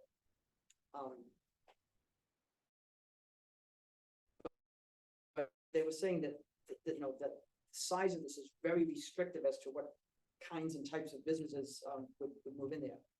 With all that being said, my feeling is we should move forward with this property at $68,200 sale. Really, us here, local, knowing what the restrictions are and what other properties like Jake's land have sold for. So that's what I'm proposing. So I'll open that up for further discussion and see where we want to go. The land's been sitting vacant for 18 years now, since 2005, 2006. So to get it on the tax roll, it's a start. Not only the value of the land, but the building on it, bring revenue into the town. And obviously, it might generate additional types of trades to go in there. Agreed. I'll make a motion to move forward with the sale as proposed. As agreed to in the. As agreed to in purchase and the sale agreement. PNS. Second motion. All right, any further discussion? No. I will open it up for public comment. We have had another previous hearing, but, again, I just believe in, No, I agree. so if anyone wants to comment, I guess my only comment is to make sure he doesn't sell or rent parts of that building to somebody else to make money to pay for that building. It's just his building, period. I don't know if we can put that restriction in. He can't rent it to other people for residential uses, and he can't rent it to other people for storage uses. Right. But if he has a woodworker come in and rent this space to do some sort of woodworking, I don't think we can Yeah, no. restrict that. I He see where can't you're rent it, going, he though, can't Jim. rent it for storage. Right, he cannot use it for storage of other people's stuff. He can't rent out storage space. You know, like you said, say a cabinet maker goes in there to make cabinets, well, now you've lost the sale of another lot that that cabinet maker should have bought to make cabinets for. Again, the purpose is to provide employment, not to sell lots. Right. So if he can employ 20 people in that small building instead of 10, we win. Okay, that's, our purpose is more about employment than selling lots. I'd rather sell it to a whole different another business who brings in employees and maybe expands and builds up the employee base in the separate lot. Yeah, I didn't think, exactly what you're saying, Jim. We don't want one-stop shopping at one lot. We want the plumber over here, we want the electrician over here, we want the painter over there, not everybody combined. Yeah. I mean, like down with an office, our post offices, the center of that, the guy's a cabinet. Mhm. He's got 4 or 5 employees working for him. Yeah. So, yeah, instead of having somebody work in that building, let him buy another lot and get 4 or 5 people working. But you think about it too, it's a third of an acre. I mean, you're not gonna get a building big enough to put in the plumber, the electrician, the builder, the cabinet maker, you know, and We whatever. haven't limited the height yet. We might see a 12-story building. Maybe. But yeah, I get what you're saying, definitely. But you're right, I don't think we can tell him. Yeah, I don't know if I'd wanna restrict it like that. I mean, again, what if a cabinet maker went in there and got a name for himself and then he needed another building? It's, Right, you know, It's all a catch-22. I mean, I can't imagine that Kirk's gonna build a building that's gonna be big enough for his use and say the cabinet maker over in North Woodstock to move in with that square footage of Yeah, floor no, space. she's taking up. like, Exactly, the whole liquor store. right. exactly. So I just don't, I don't see that as a problem, to be honest. All right, if not, we have a motion in a second. Are we ready to vote? All those in favor? Aye. All right, we can let Tom know that we have a consummated purchase and sales agreement, and let's move forward with this. We need the motion, to have the town manager execute the document. I think we've accepted the offer, and like anything, she's empowered to. Yeah, to Yeah, do she this. has that So, already. Awesome. all right, next on the agenda is the encumbrance of community building funds. Yes, Woodstock voted last week to encumber their share. We were just waiting for them to do so. And then now we are okay if the board still agrees to encumber the whole amount, which is 40,000. 800. Yes, Now, we have to encumber the whole amount because we're paying that actual bill, you got it.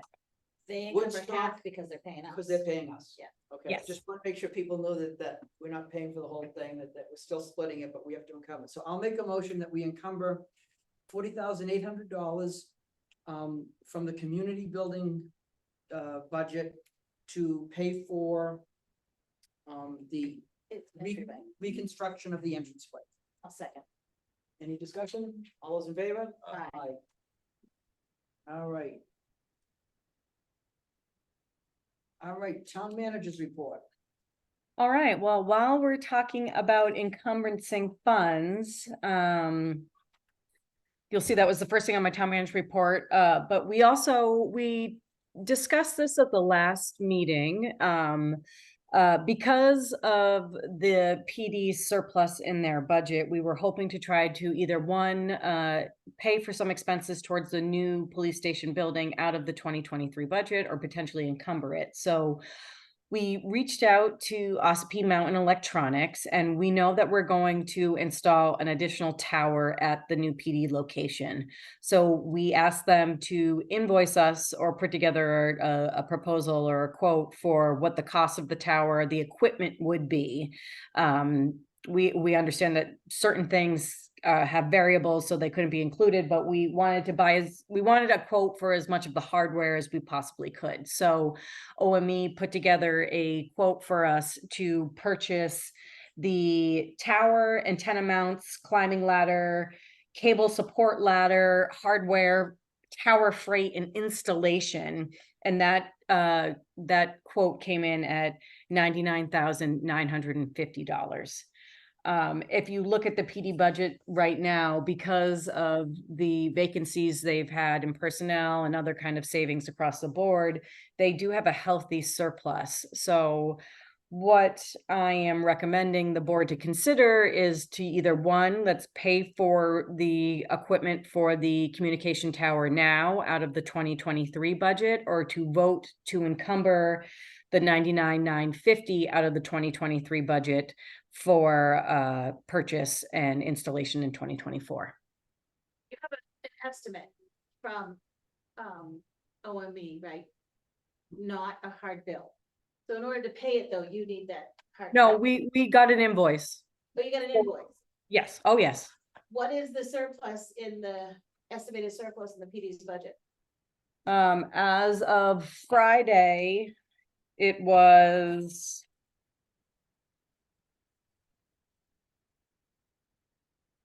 police department.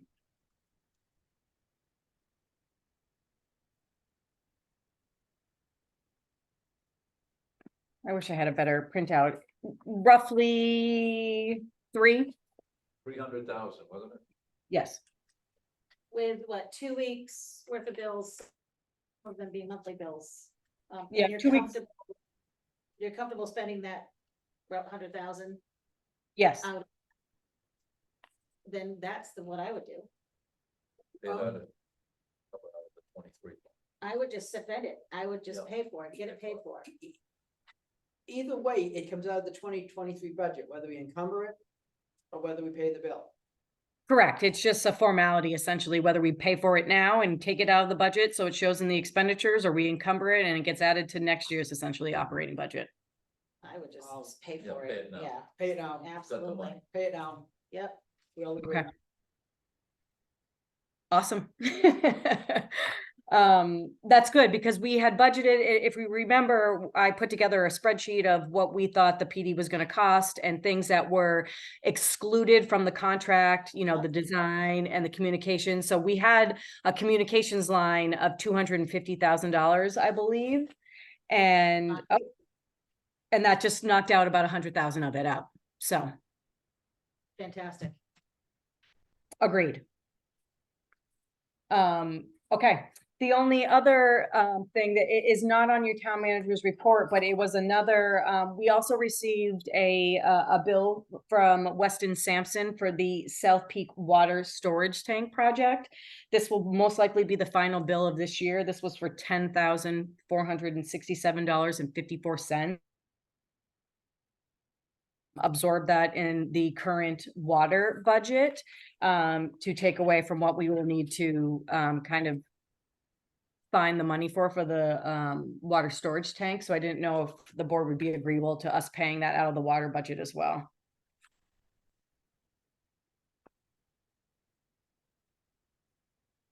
What is the surplus in the water budget? Right now, it's about 40,000. With 2 weeks and monthly bills left? Correct. Are you comfortable spending all of that? I am. And even if I, yeah, I am. Okay.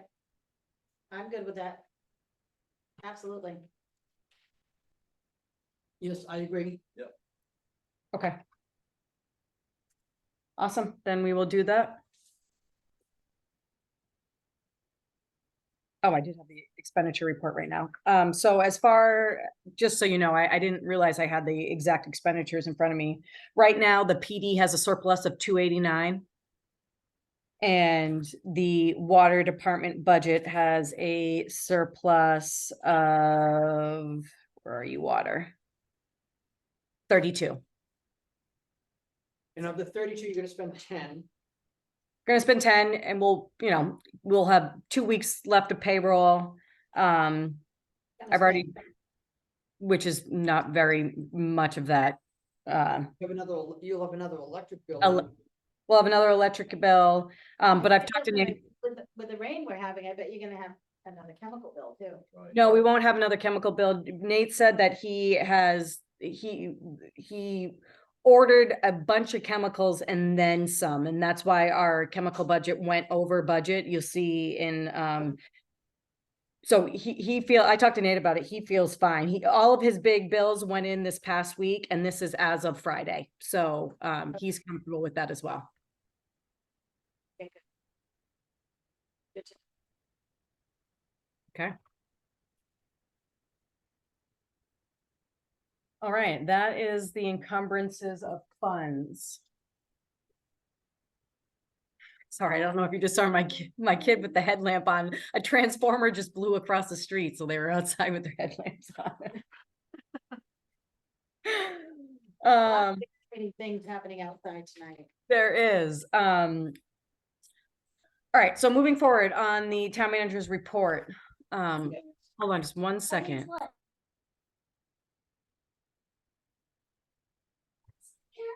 So we've been, oop, can you hear me? Go ahead. Okay.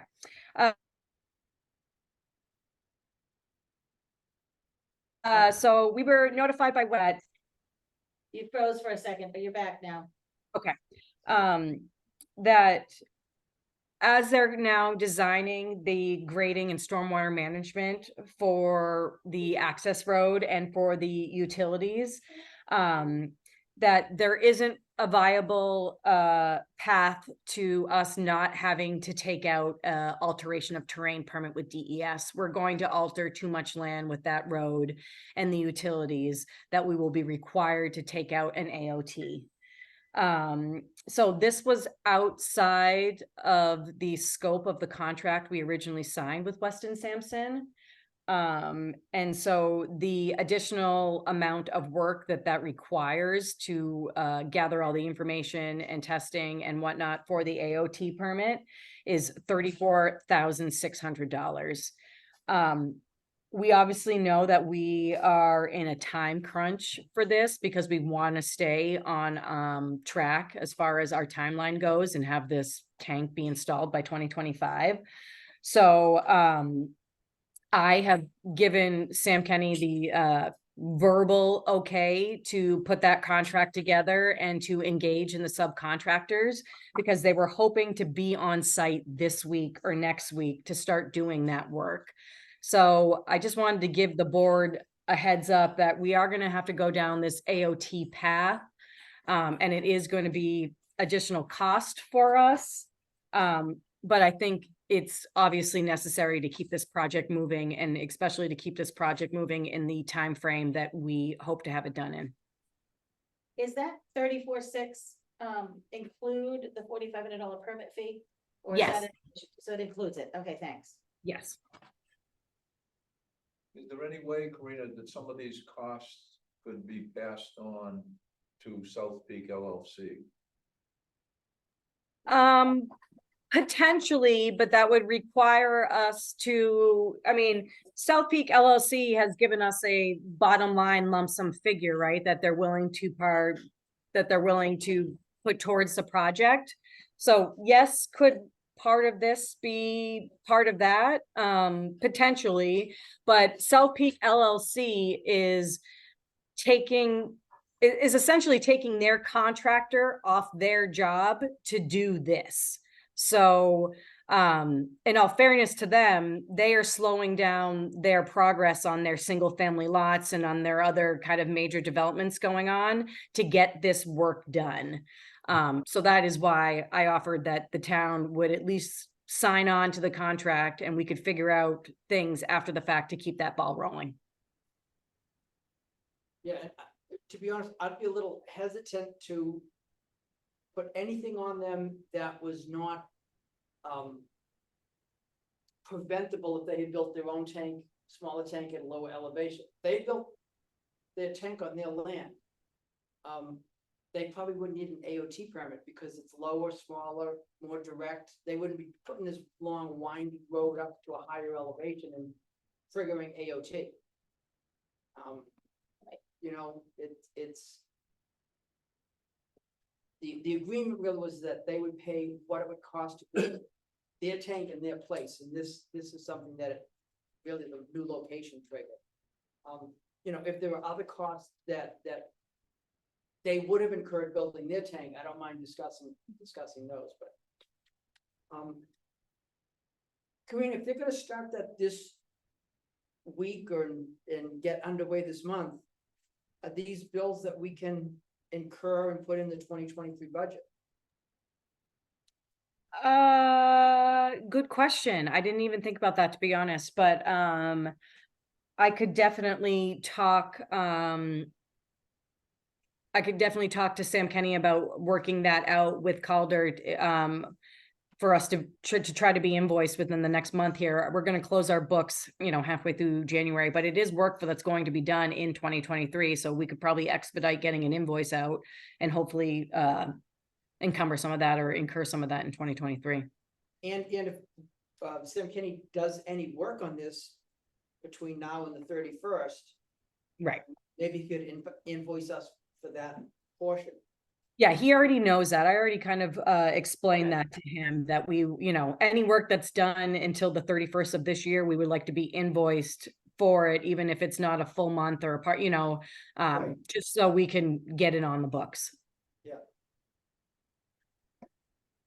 Again, not ideal, but you know, Sam says this is a road project with a water tank thrown in. This isn't a water tank project with a road thrown in. He Right. said because the road is, you know, the bulk, the majority share of the work. So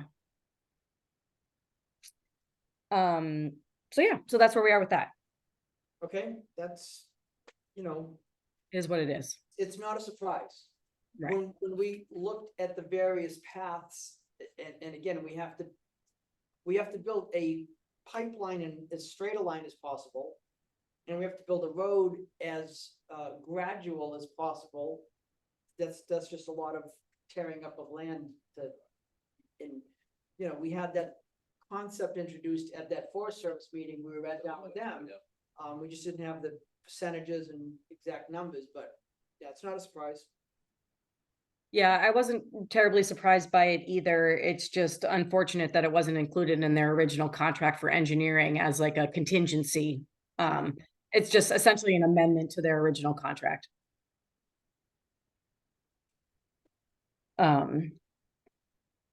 Okay, so moving forward, we had the first pre-construction meeting last week for the new PD.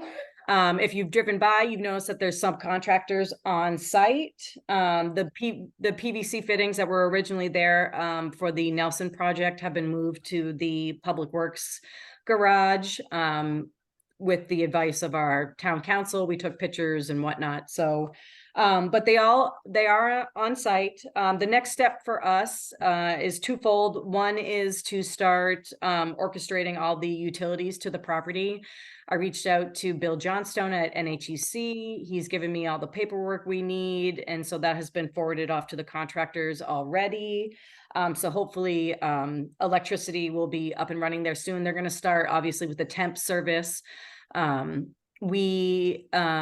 BPS is going to ask the state if we can use their triangle to put their construction trailer on, so they can utilize the majority of the site without having to move that trailer around multiple times. So we're hoping that we'll get permission from the state to do so.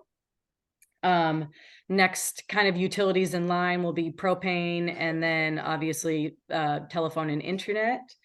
And then, you know, so that pretty much covers the utilities. And then the second fold of the twofold thing is we need to hire someone to do the independent inspections because we don't have a building inspector, and because we are having the state fire marshal's office do the building permit for us and the inspections for us. We need to hire another third party to come in and do the I don't know, they could specialize inspections for us. They pretty much fall along the concrete, masonry, and steel inspections are the three major ones that need to happen. So I have reached out to SW Cole. They are the engineering firm that we use to do the geotechnical work, to see if they would be willing to do those specialized inspections for us. And they have provided me a quote of $15,000. I've also reached out to another engineering firm, which has declined participating in the proposal or bid process, as they are 2 hours away. And they just said that it won't be economically feasible for them to put in a quote for us, because they would have to factor in travel time and also their current workload. So that's where we are, but things are definitely moving, and they're definitely gonna speed up fast. So is that such a specialty inspection engineering job that is like SW Cole, the only one in our region that does that, or can we get another comparable quote? I believe we could try to go for another comparable quote, but after I have talked to LBA about it. They say the quote's pretty reasonable because it's going to be them coming up. There's a specific list of specialized inspections that need to happen. Some happen on a periodic basis, some happen on a weekly basis, some happen on a one-time basis. So it's kind of all over the place. And from what LBA says, that's a pretty reasonable quote that they've given us.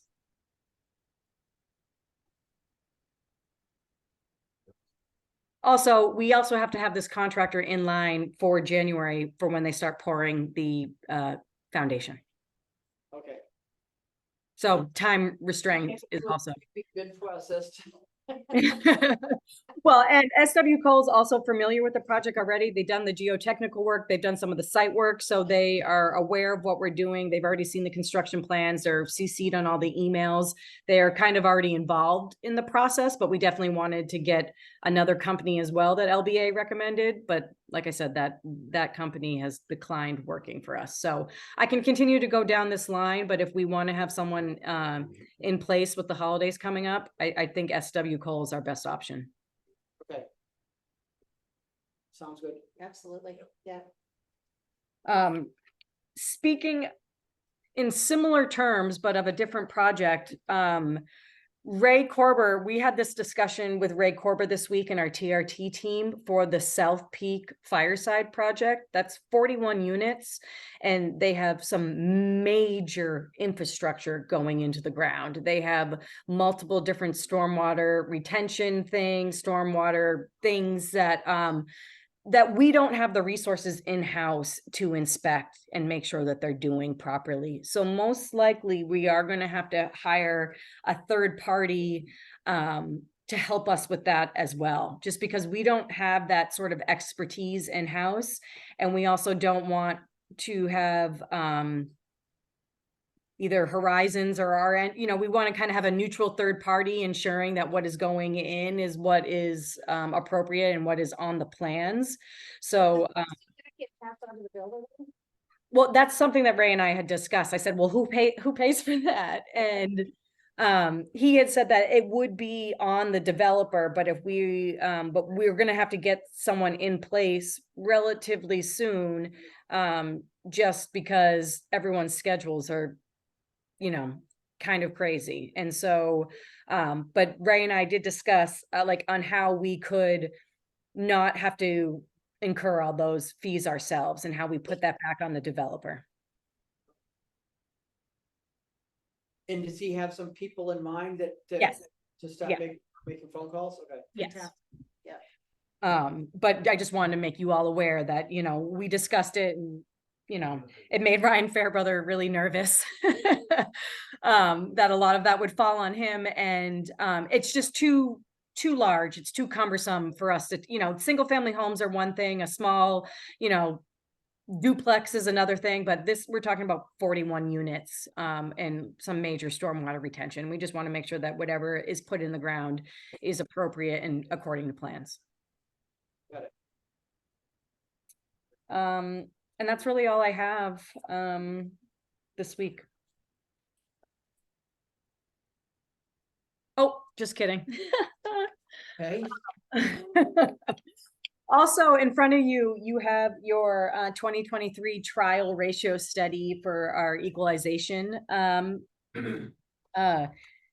You'll see that it came in at 63.2 is our trio equalization ratio right now. I have 0.2? 63. Oh, I know. I reached out to Cindy and I said, I mean, this is crazy. I mean, we just did our reval 2 years ago. We're talking about, we don't have another reval for 3 years. What is, I asked, is DRA going to force us to do another reval? She said, no. She says, we are not the only town in this boat. She said, pretty much every town that did a reval in the 2020, 2021, and even 2022 years are in the same exact boat. She said, DRA is not going to require us to. I said, do we have options? Should we be doing one preemptively? Should we be doing one early? Should we look at statistical, revals, do other stuff like that? And she said, we can, but in doing so, we are going to be required to do it in 2026, no matter what. So if we do one off cycle in 23, it may be a fruitless effort because we're going to have to do it again in 2026. And who knows where the values are going to be at that stage. We could be in the same exact boat, or things could settle down and we could be going back up again rather than continuing to decline. so we don't do anything at 63. That just doesn't make sense to me at all. That's crazy. here's the thing. Yep, here's the thing, if every category and neighborhood is at 63, then it doesn't matter. Because the idea of that is fairness amongst the taxpayers in the town. If we're all at a 63%, it's fair. Where it doesn't become fair is if the downtown is at 1% and Route 3 is at a higher or lower percentage. Or if, single family houses went way up and commercial went down.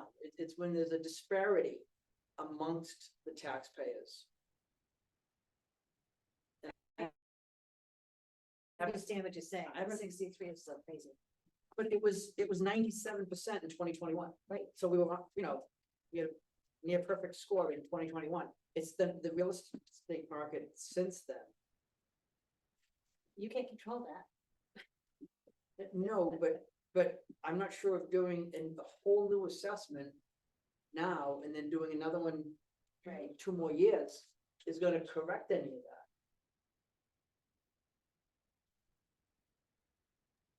I tend to agree with OJ. Originally, I had your same thought process, Tammy. I was like, we're at 63%. Like, we got to do something. We got to do something now. We're only halfway through this reval. But then after talking with Cindy, I kind of understand the logic of, we have no idea what 2026 is going to bring. And if we do a reval now in 2024, and it's going to take a year, it's going to take a better half of a year to get that done. They won't even go in effect until late 2024, early 2025, then we're doing this all again. We're going to pay all this money to do it all over again the following year. We don't know what will happen. We don't know if the real estate market will settle down or if we will continue on this path. I also think that if we were to do another big jump to the property owners and assess value, that's not going to go over well with our residents. Their property just doubled 2 years ago, and then it's going to double again in 2 years later before their reval. That Well, I that don't could happen anyway. I mean, but it could be 4 years later. It's Sure. You can't control that. Unless property values take a giant dive, which nobody can predict it, but I don't see that happening. No, she So said that but anyway.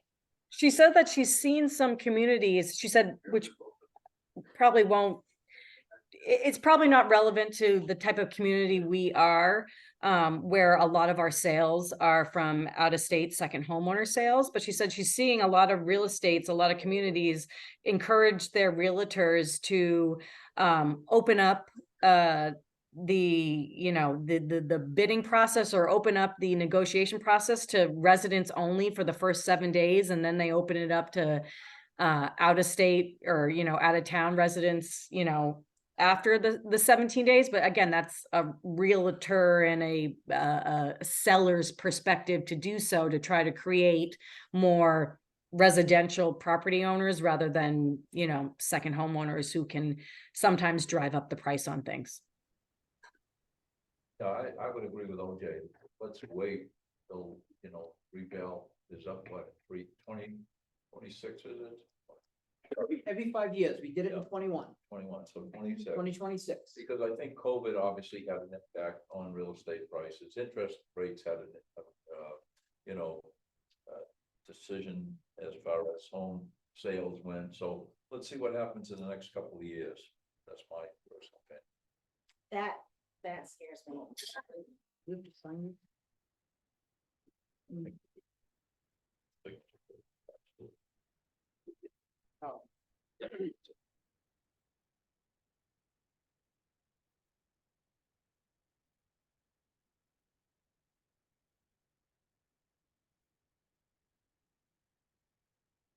That makes me nervous. I don't think that doing nothing is the right thing to do.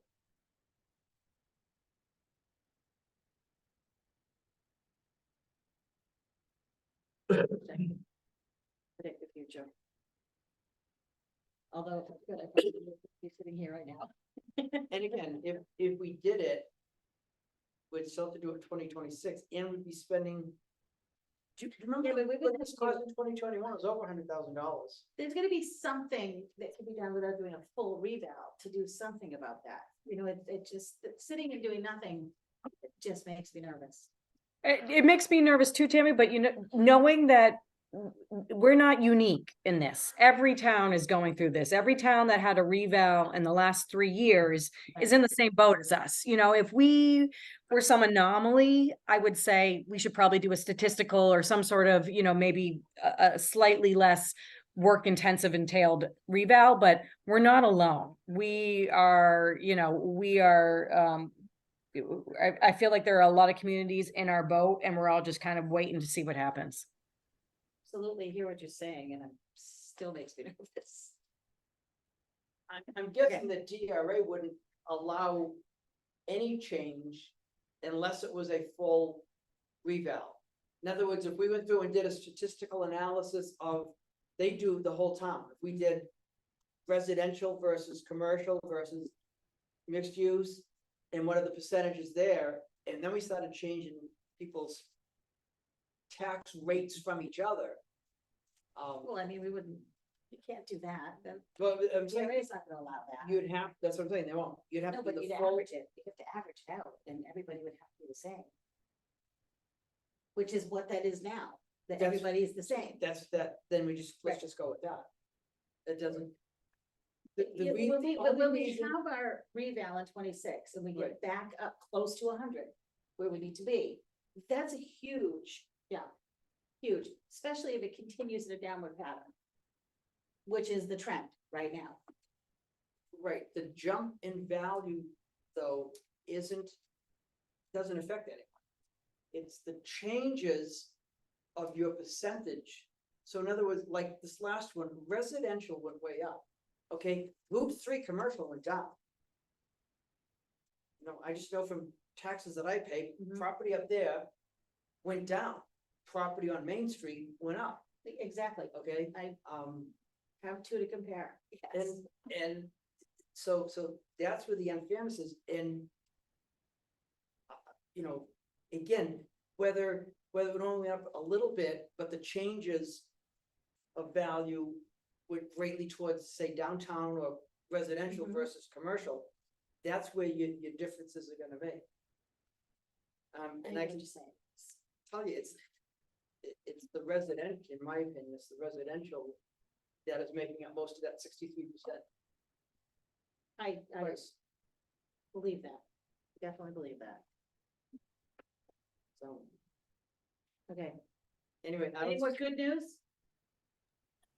No, I don't have any like, Timmy, I agree with you. I don't like it either. I was like, oh, I was like panicked when I saw that, but, I think, like I said, I think we're not alone. I think it is, unfortunately, it is what it is for the time being, but that's all I have to say for now.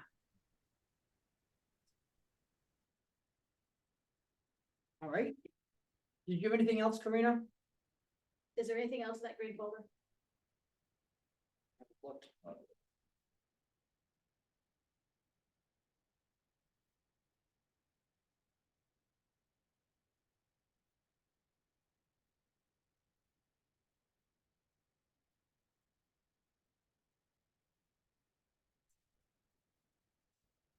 Yeah.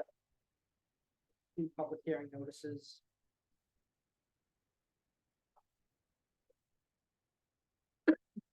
I had a couple of things. One thing that Tammy suggested, and I thought was a good idea. Whoa, I know, where's the calendar? when we were talking about, I think it was the water department or public works budgets, we talked about, the town paying for CDL license training. For people who either were employees that wanted to get that, or if there was a potential employee that would reimburse them after they got it. Was anything done with the budget to add that in? Did we talk further about that? I mean, I thought it was a good idea, and then I didn't remember that we had added money in for that. We didn't add any money in. We have a line in the personnel administration budget that's called educational incentives. We put $5,000 in there every year. This year, that's where we took some of the CBA agreements money out of, because we added new educational incentives into the CBA agreement. If we were going to add any funds, I think that's where it should go. We've spent 4 out of the 5 that are in there, so we have about $1,000 balance. So if we wanted to add funds for that purpose, that's where I think it should go. But I also think that, with the way the personnel administrative budget is going right now, we probably could, if we were to offer something like that, if we had the right candidate, we could probably do it and absorb it into that budget as a whole.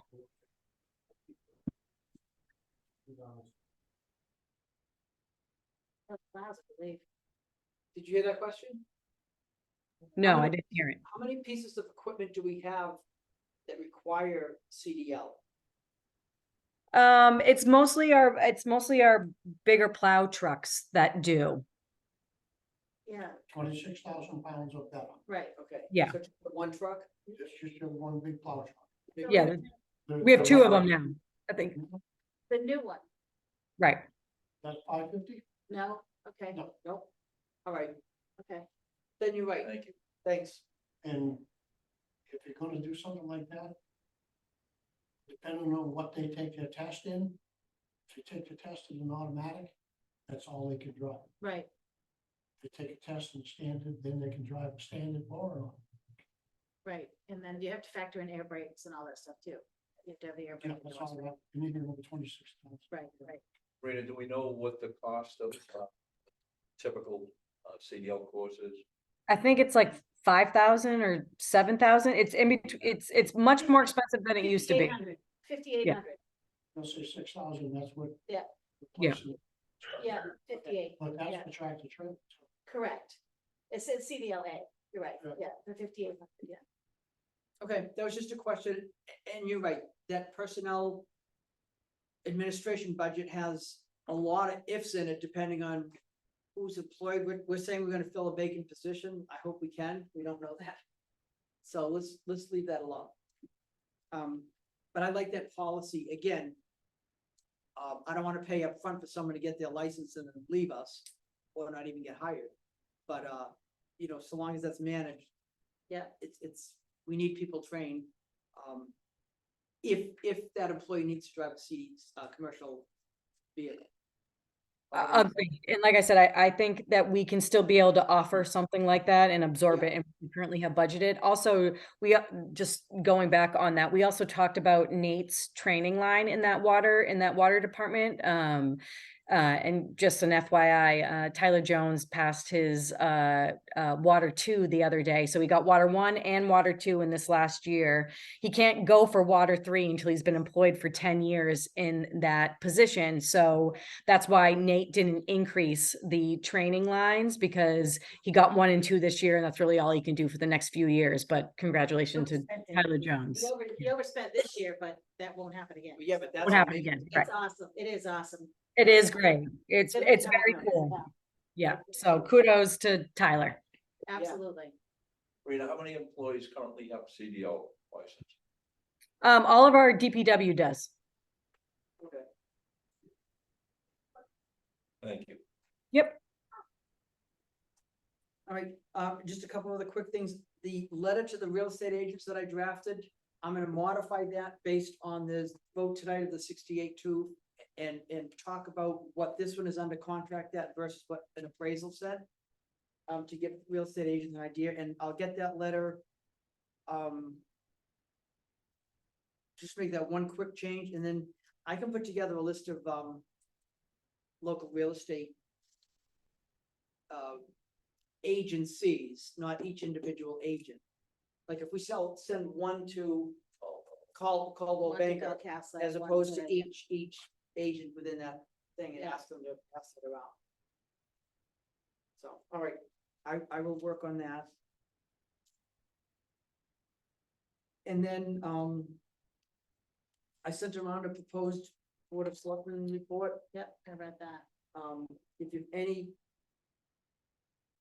comments or changes, or whatever, if you wanna send them back to me, I'll make any additions and I'll get that to Jane before the end of the year. I didn't Yes. have I any, will not be the last one.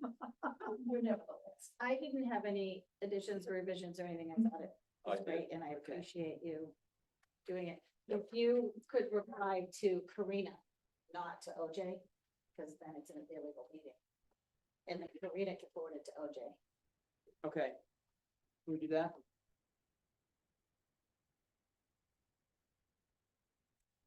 That's all I had. Did you have anything? Just one quick thing. We had purchased, 2 new benches, and they were gonna be picked up before the winter flies. I noticed one was still on, connected. We purchased one bench. Oh, I thought did you pay for it? The one in front of Arnold Test, we bought, paid for it, we put that away. So we need that. There, that's already been mentioned, that he's on it, so. Yes. Oh, I did have one other thing. No, Interrupt again? no, you said you were done. The Christmas party was awesome. Oh, see, that's on my list too. It Oh, was all right, great. never mind, sorry. Holiday Damn it, party, the we had a great holiday party. holiday party, and I want to recognize at the selectmen's meeting that we recognize several long-term Lincoln employees at the party. And I just wanted to recognize them tonight as well, so it's in the minutes that Carol Riley had 30+ years, I think she was at 34. 33 years. JJ Bijou, again, 30+ years at the town of Lincoln. Tara Tower, Dave Bowden, Ron Beard. Is that it? Just the 3 that have 25 years? And which says a lot for the town of Lincoln, that we have, employees that stay for a long time. I think it's a great thing. And thank you to those employees for all they do for the town of Lincoln. And thank you for the people who put this together. Jane, No, thank you. right there, Jane. Yes, thank you, Jane. Thank you, Jane. Yes, Jane, thank you Hey, very much. good times, have I all. Yes. I went a little condemned in the budget. I know there's nothing on the line, but it says 2019 when it was due again. Did you follow up with date on that? No, I have that still on my budget as a Post-it note to touch base with Nate on. Yeah. I'm just curious when it needs to be done again. Should we start budgeting for it or not? Or then I know we redid the dam, so it's probably a longer period between what we had to do last time, but. The other one, oh, go ahead. But there's 2 dams, there's the dam, And then the. then there's that reservoir below. retaining Correct. thing down at the bottom, that may need work, or planning for future work. Right, You know, the one up top, the one, you know, the one, the concrete did dam that we one, just yeah. did. And I think that was a 50-year lifespan, and it's probably gonna last 100, but I won't be here. Yeah. It needs to be done again, yeah. just saying. But the one at the bottom, the little minor thing is not a big. No, and I think we just need to clean up the little, you know, the Yeah. 2019, the essentially what year needs to prompt us to do it. Right. Because it doesn't make sense. It says every 2 years and we're on 2019, so Well, we gotta that could be the one down below, could be every 2 years, and maybe it's been done and we just haven't fixed haven't it. updated it, right? Yeah, Yeah, who knows? just, yeah, get it. And then you didn't increase your town hall building maintenance budget at all. And I know there are some things that need to be done at town hall. The bathrooms are one, the front door that you can see outside daylight during the day. And you could stand in the hallway and feel the air come in. So, I mean, and those are, even if we fix the door, not replace it, it's still not gonna be free. And you were pretty close to spending that budget this year without doing those major projects. Do you think we should put more money in that line item? I think if we have to get a new door, we're gonna take that out of CIP because that's gonna be an expensive project. I think if it's just fixing the door, we can do that within the operating budget right now. Okay. And same with bathrooms, depending on how elaborate we want to get. I think it can be CIP or we can absorb it in this year's operating. Well, I mean, just low flow flushing toilets would be nice, and a. Yeah, that's like $200, countertop right? That's Yeah. not coming off the wall would be great. We don't have Right. to get real fancy. But. I wouldn't you say know, fancy, but I think the woman's room countertop and in the men's room, the sink is, Yeah. it doesn't They're really need nice. money, just needs labor. Oh, BS, you are, I love you, but you are the cheapest man I I know, could even go- worse than my husband, and that's saying something. We have John and I will fix- 35-year-old bathrooms and 35-year-old toilets, come on. I mean, let's put a low flow toilet in there that flushes by itself, so you don't have to touch anything, that would be fabulous. And they're not hugely expensive, and we're only talking 3 toilets and 1 urinal. We're not talking 100 toilets. I might Come on. even, Tammy, I'm looking at the budget right now as of expenditures on Friday. I might be able to absorb that into town hall this year, at least the toilets. Yes. Money left, yeah. And countertops that don't look like we took them from the dump and installed them in the men's room would be nice. And Yeah. ones that literally attached to the wall doing in the would be bed? good too. I went in there the other day to look, it's gross, just saying. No, I think we might be able to squeeze some things, last minute stuff in this year. On a total side note that I just remembered though, which is also good news, because I'll end on a high note.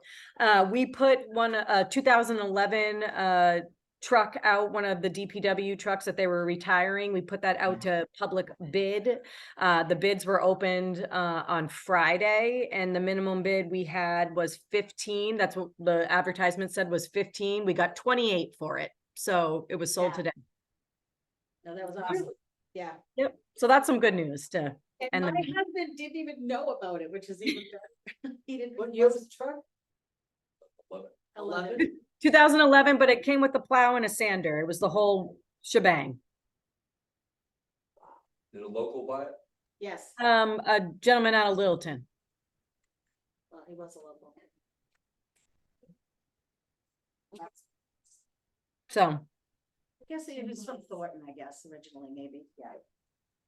All right, Um, go ahead. one other thing, Yep. The Upper Pemigewasset Historical Society Facebook page. That Carol is she the president of the Historical Society now? Anyway, she runs the show over there. Carol Riley, our librarian. They have been doing some Facebook posts that have been phenomenal of local history, Lincoln Woodstock history and stuff that are just, I look every day now to see what's there because what's they've been printing in there is just fantastic. And I appreciate Carol's efforts in making that happen. I don't think she does every single post. Lisa Riley doing it all. Lisa Riley, Carol's daughter, is doing it fantastic. I love them and I've spoken to many people in town that love it as well. So, She's yeah, collaborating with me, the town report. fantastic. Awesome. So Good I'm to know. excited. I just wanted to shout out to that. Check out the Upper Pemigewasset Historical Society's Facebook page, because some of the stories of history, things they're putting there are really great. And some of them have links to other history that I've been reading online as well. So yeah, no, it's pretty cool. That's all I have. All right, then, public participation. Jim, I've only had a couple of questions. go ahead. Uh, The company that you hired to do the police station, how qualified are they? Has anybody really looked into it? Bonnet, Page and Stone? No, the guy that's doing the dirt. That would be Bonnet Page and Stone is doing all of the work, and what they don't do themselves physically, they subcontract out. So that is their subcontractor.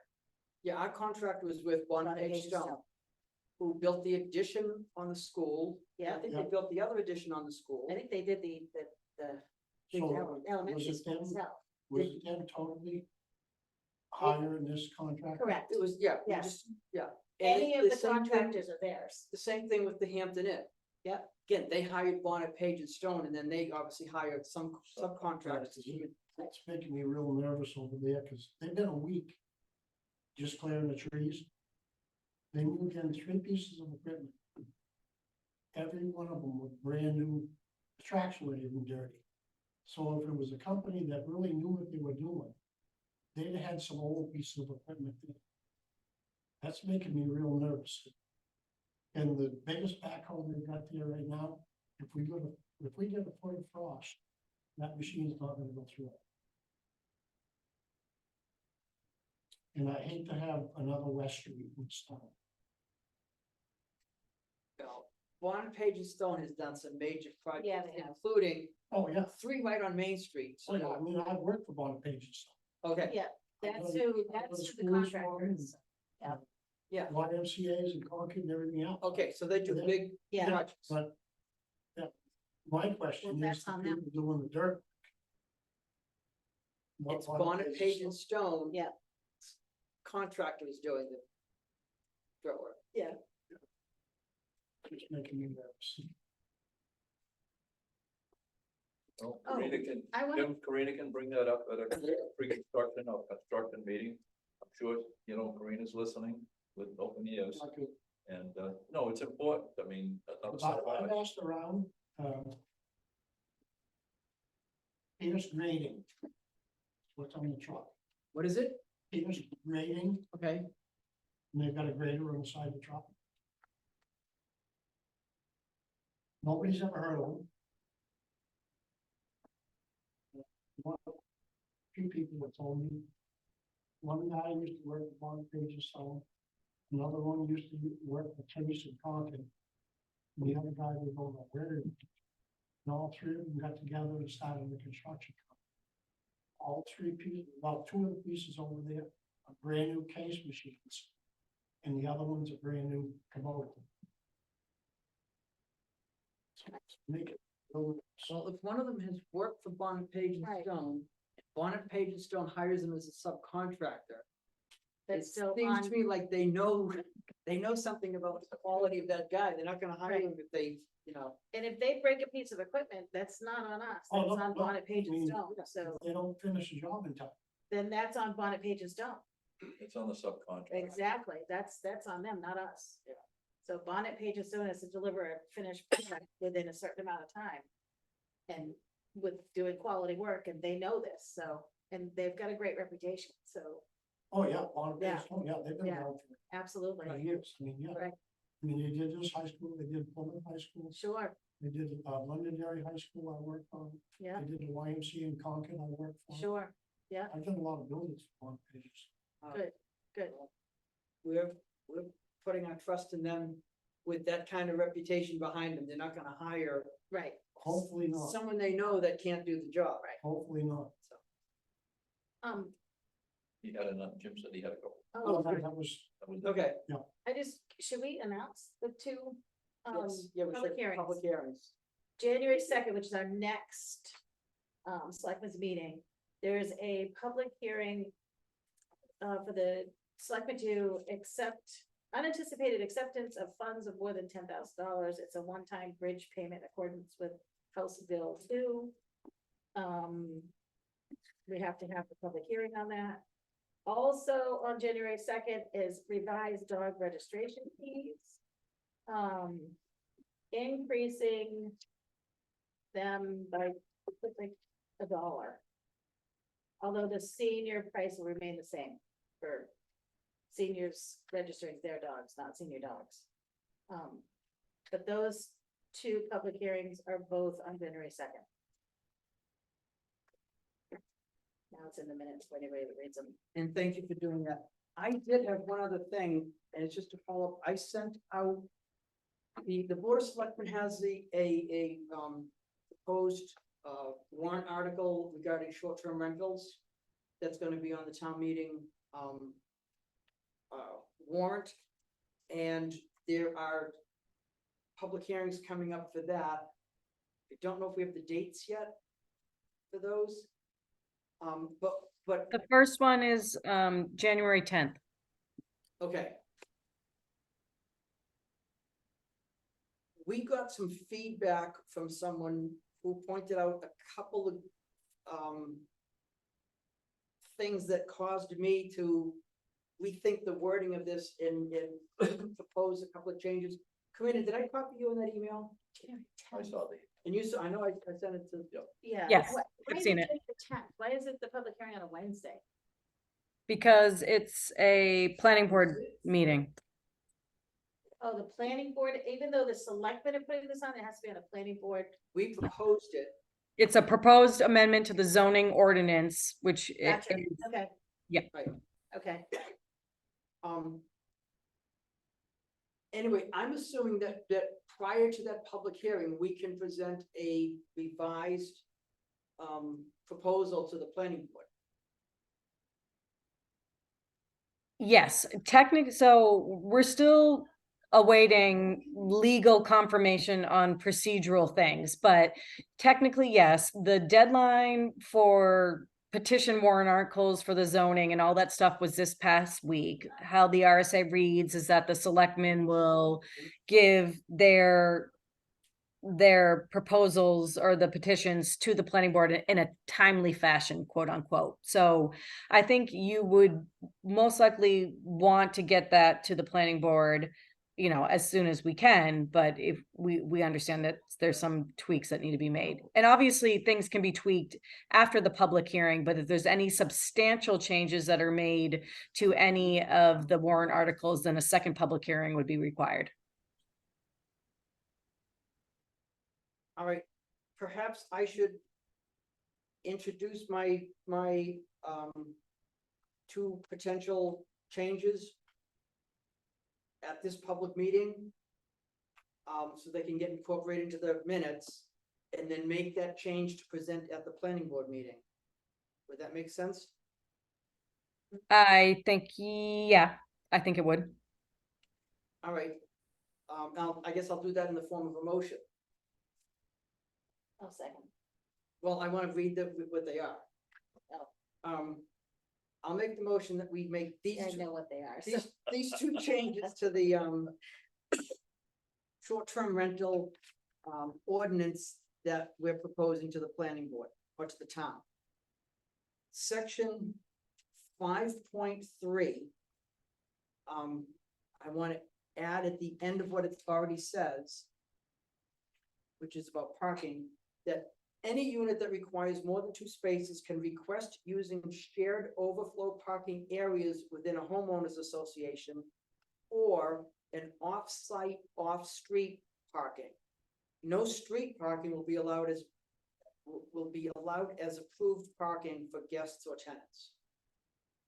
Okay, that's to add to the section on parking.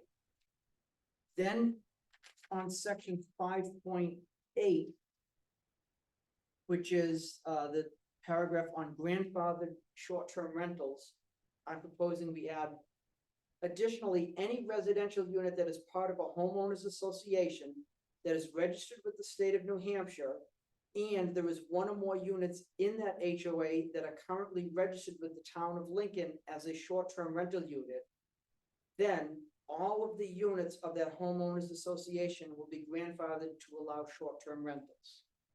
And the reasoning behind that is there are several condo developments that are in rural residential zones where we're not allowing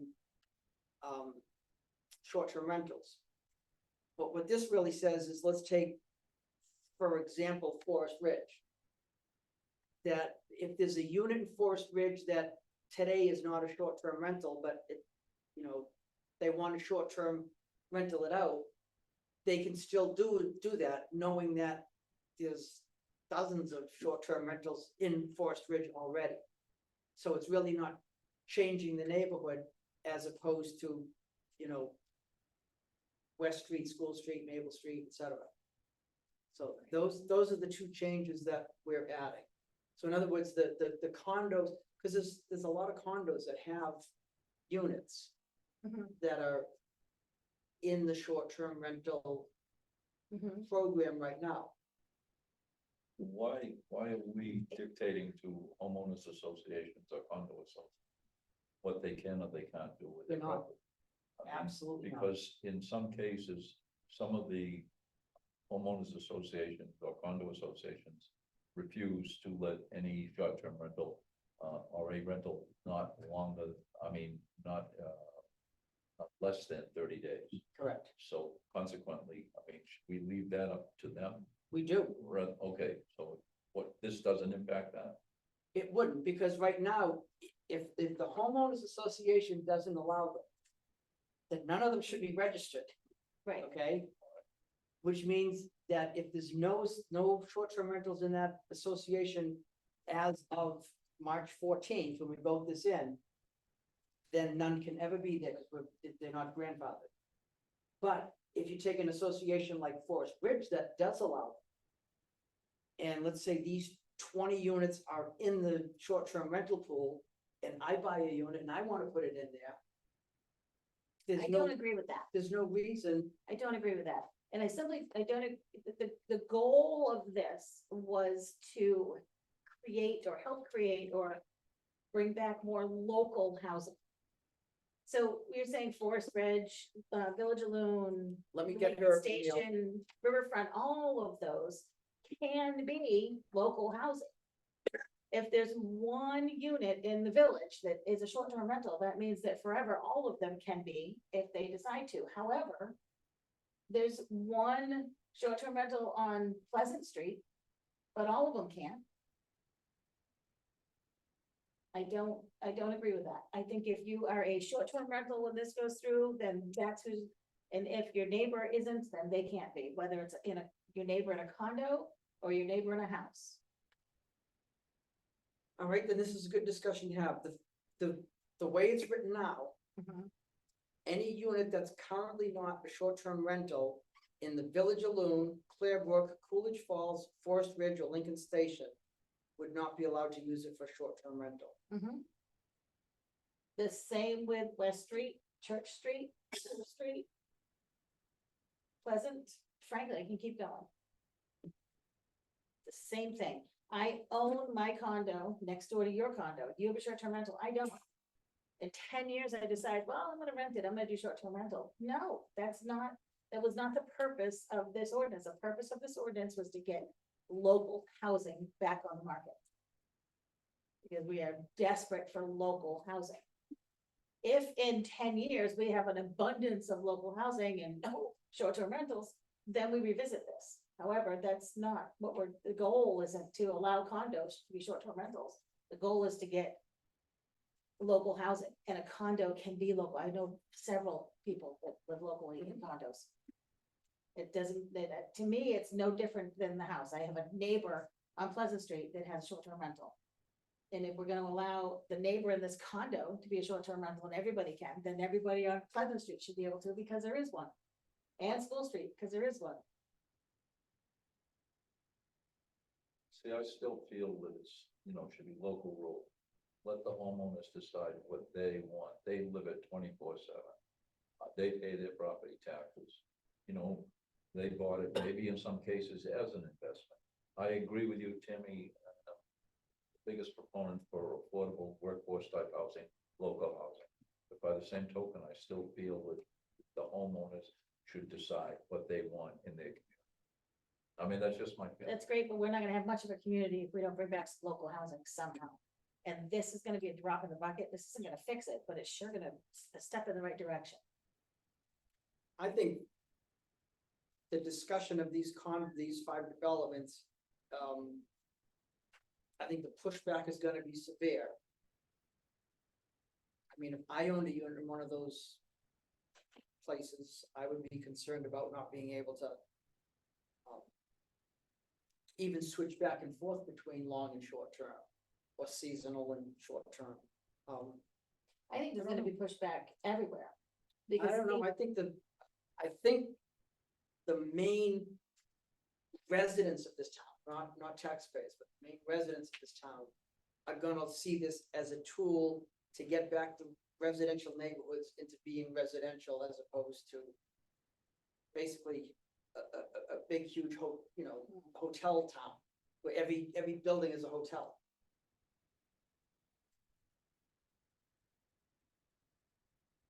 I just, the purpose or my thoughts and the purpose of this ordinance was to bring back local housing. Condos are, some of them, local housing. Quite a few locals live in condos. Right, and this doesn't stop that. It's just saying that as it is now, if someone in, say, Forest Ridge wanted to use it as a short-term rental, they can. And then if they wanted to rent it out permanently, they can do that. And then if they wanted to go back to short-term rental, they can do that, And I disagree. okay?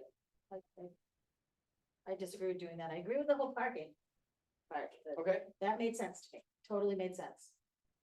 But I disagree. If you're not currently registered as a short-term rental, and when you stop being a short-term rental, and I forget how long it is it for more than 6 months or something? I forget on the ordinance. If you discontinue being a short-term rental, then that's it, you're done.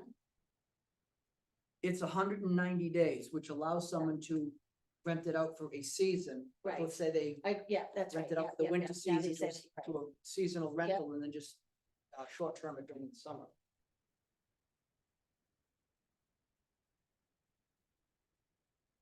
Well, we can do, I see three options. We can leave it the way it is. We can vote in this exclusion, or we can leave it the way it is and bring it to public hearing and see what feedback we get.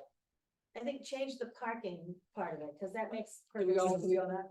Yeah, Change- change it back. Yeah. I'd rather see the rest of it go to public hearing. Yeah, I would too. All right, then that's an agreement. I'll make the change to The parking on there.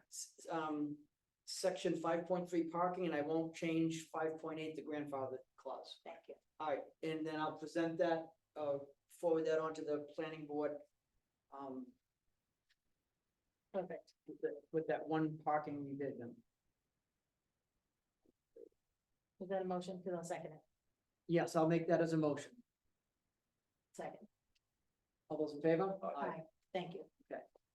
All right, that was all I had. Do we have anything in non-public to discuss, Karina? You're muted.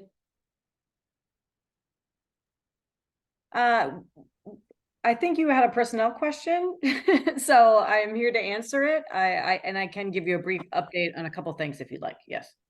Okay, Perfect. then I'll make a motion with a non-public for a personnel issue. Second. All those in favor? Aye. Thank you all for coming. Merry Christmas, happy holidays, Christmas. Merry Christmas, man. Karina, Happy, healthy New Year. can you Yes. hear me? Yeah, I can hear you. Can you shut it down? I know it's just you and the selectmen. Yeah, I can. Well, let me stop recording.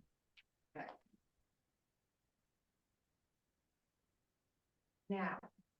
And Okay. meeting for all, ladies and- Let me see. Hold on. I'm gonna Try the metro. Ready, girl.